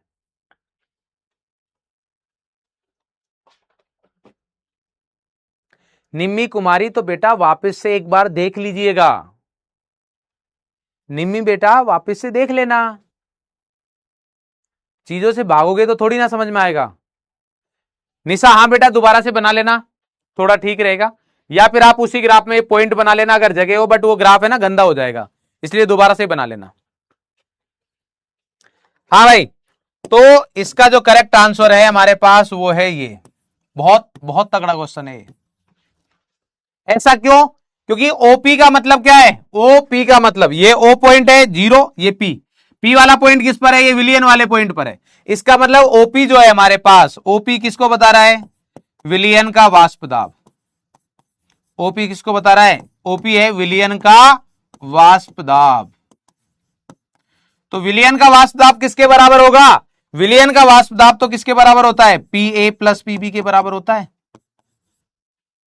विलियन का वाष्प दाब किसके बराबर होता है? पी ए के। तो पी ए क्या रहेगा? पी ए वाली लाइन देखनी है आपको। पी ए कहां पर मिलेगा? ए वाली लाइन पर। ए वाली लाइन कौन सी है? ये रही। तो ए वाली लाइन कौन सी है? ओ एन ये आ गया हमारे पास O और यहां से क्या N, तो ये आ गया ON। और PB कहां पर मिलेगा? PB मिलेगा आपको B वाली लाइन पर। PB कहां मिलेगा? B वाली लाइन पर। B वाली लाइन कौन सी है? ये रही। तो B वाली OM, यहां पर क्या आएगा? OM।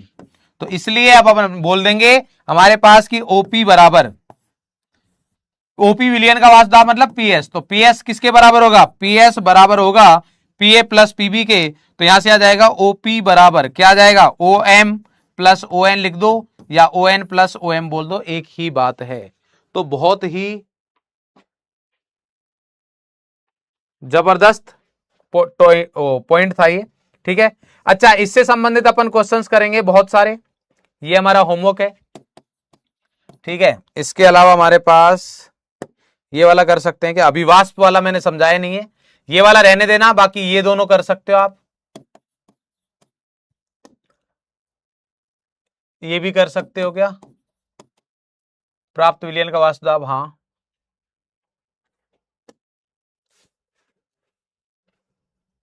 ये कर सकते हो, ये नहीं होगा अभी, ये मत करना, ये भी नहीं होगा, ये भी नहीं होगा, तो ये तो मतलब इसको तो हटा ही देता हूं मैं, नेक्स्ट वाले को। बहुत शानदार शानदार क्वेश्चन है, तो ये भी नहीं होगा, ठीक है। बाकी अपन नेक्स्ट क्लास में करते हैं, ठीक है। पीवाईक्यू भी करेंगे अपन, जेई मेंस के पीवाईक्यू है मेरे पास, कुछ क्वेश्चन आज हो जाएंगे बट कुछ अपन नेक्स्ट क्लास में करेंगे। ये जेई मेंस के पीवाईक्यू है, ये जेई मेंस का पीवाईक्यू है जो कि आज कर सकते हो आप, ये भी जेई मेंस का पीवाईक्यू है, ये भी जेई मेंस का पीवाईक्यू है, ये भी जेई मेंस का पीवाईक्यू है, ये भी जेई मेंस का पीवाईक्यू है। तो ये सारे जेई मेंस के पीवाईक्यू जो कि अपन नेक्स्ट क्लास में ही करेंगे, अभी मैं दे भी नहीं रहा हूं, नेक्स्ट क्लास में ही दूंगा, ठीक है। होमवर्क में सबसे पहले क्या करना है? नोट्स रिवीजन, जो मैं बोल रहा हूं वो करना, पहले ऐसे नहीं डीपीपी पर भाग जाओ, नहीं, नोट्स रिवीजन करना है, नोट्स को ढंग से करना है, क्लियर है। उसके बाद आएगा हमारे पास डीपीपी 01। अब डीपीपी 01 में आपसे सारे क्वेश्चन नहीं बनेंगे, इसके सारे क्वेश्चन नहीं बनेंगे, इसके सारे क्वेश्चन नहीं बनेंगे, सभी क्वेश्चन नहीं बनेंगे। मैं लिख दूंगा कौन कौन से क्वेश्चन करने हैं, वो लिख के दे दूंगा, वही करना, जो मैं यहां पर लिख के देता हूं वही करना, उसके अलावा फालतू मत करना, क्लियर है। अगेन बोल रहा हूं मैं, जो क्वेश्चन मैं बोल रहा हूं वही करिएगा।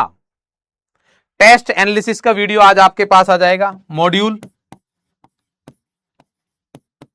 मोल कंसेप्ट वाला ही करना, अभी ये वाला मत करो, कल दूंगा इसका काम, ठीक है। और उसके अलावा हमारे पास टेस्ट एनालिसिस का वीडियो आज आ जाएगा,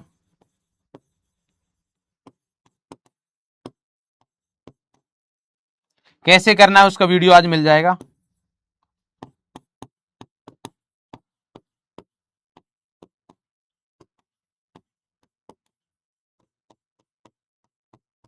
और मोल के शॉर्ट नोट्स भी आ जाएंगे, मोल के शॉर्ट नोट्स आज आ जाएंगे।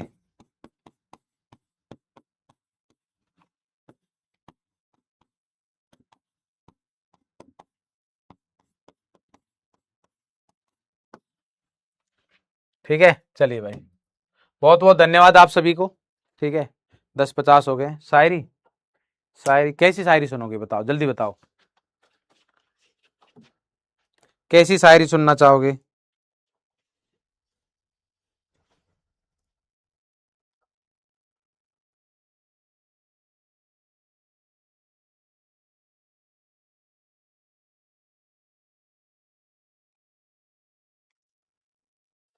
बोलो भाई, शॉर्ट नोट्स आज आ जाएंगे, टेंशन मत लो। इस एक कह रहा है इसके पोल करवा लो, अरे बेटे,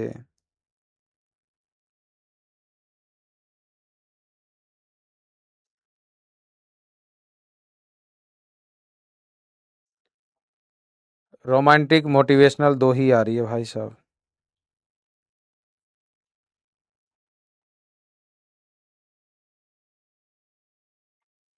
लिखो तो भाई, लो भाई संभालो, थोड़ा मौसम बारिश का हो रहा है तो संभाले। कि तेरी आंखों के सामने ये शहर कौन देखेगा, तेरी आंखों के सामने ये शहर कौन देखेगा, तू दरिया सी है ये लहर कौन देखेगा। तेरी आंखों के सामने ये शहर कौन देखेगा, तू दरिया सी है ये लहर कौन देखेगा। तू खूबसूरत से भी ज्यादा खूबसूरत है, तू खूबसूरत से भी ज्यादा खूबसूरत है, तुझे देखने के बाद ताजमहल कौन देखेगा, तुझे देखने के बाद ताजमहल कौन देखेगा। ठीक है, तो बढ़िया तरीके से पढ़ाई करते रहिए यार, एकदम बेहतरीन तरीके से याद रखना है। हर दिन की मेहनत एक दिन सपना सच जरूर बनाती है, तो उसके लिए आपको डेली के बेसिस पर मेहनत करनी होगी। जैसे मैंने चीजें बताई है वैसे ही करनी है। मैंने आपको स्टार्टिंग में बोला था, अभी भी बोल रहा हूं, हर दिन का लेक्चर आपका बिल्कुल स्मूथ नहीं रहेगा, किसी किसी दिन आपको थोड़ी चीजें डिफिकल्ट लग सकती है, तो अब आपको उन चीजों से भागना नहीं है। अगर किसी दिन कोई चीज डिफिकल्ट लग रही है क्योंकि आपने पिछली बार या पहले उस तरीके की चीजें कभी नहीं देखी है, तो उसको थोड़ा सा ज्यादा टाइम दीजिए, समझ में आएंगी चीजें, भागी नहीं जा रही है कहीं पर भी। आपसे बड़ी कोई चीज नहीं है, तो अगर आपने ठान लिया कि ये वाली चीज मेरे को करनी है तो वो होके ही रहेगी। बस उसके लिए जरूरी है कि आप ईमानदारी से पढ़ाई करें। ठीक है, क्वेश्चंस में जो बोलूंगा डीपीपी के वही करिएगा। ठीक है, मिलते हैं नेक्स्ट क्लास में। Love you all, tata bye bye.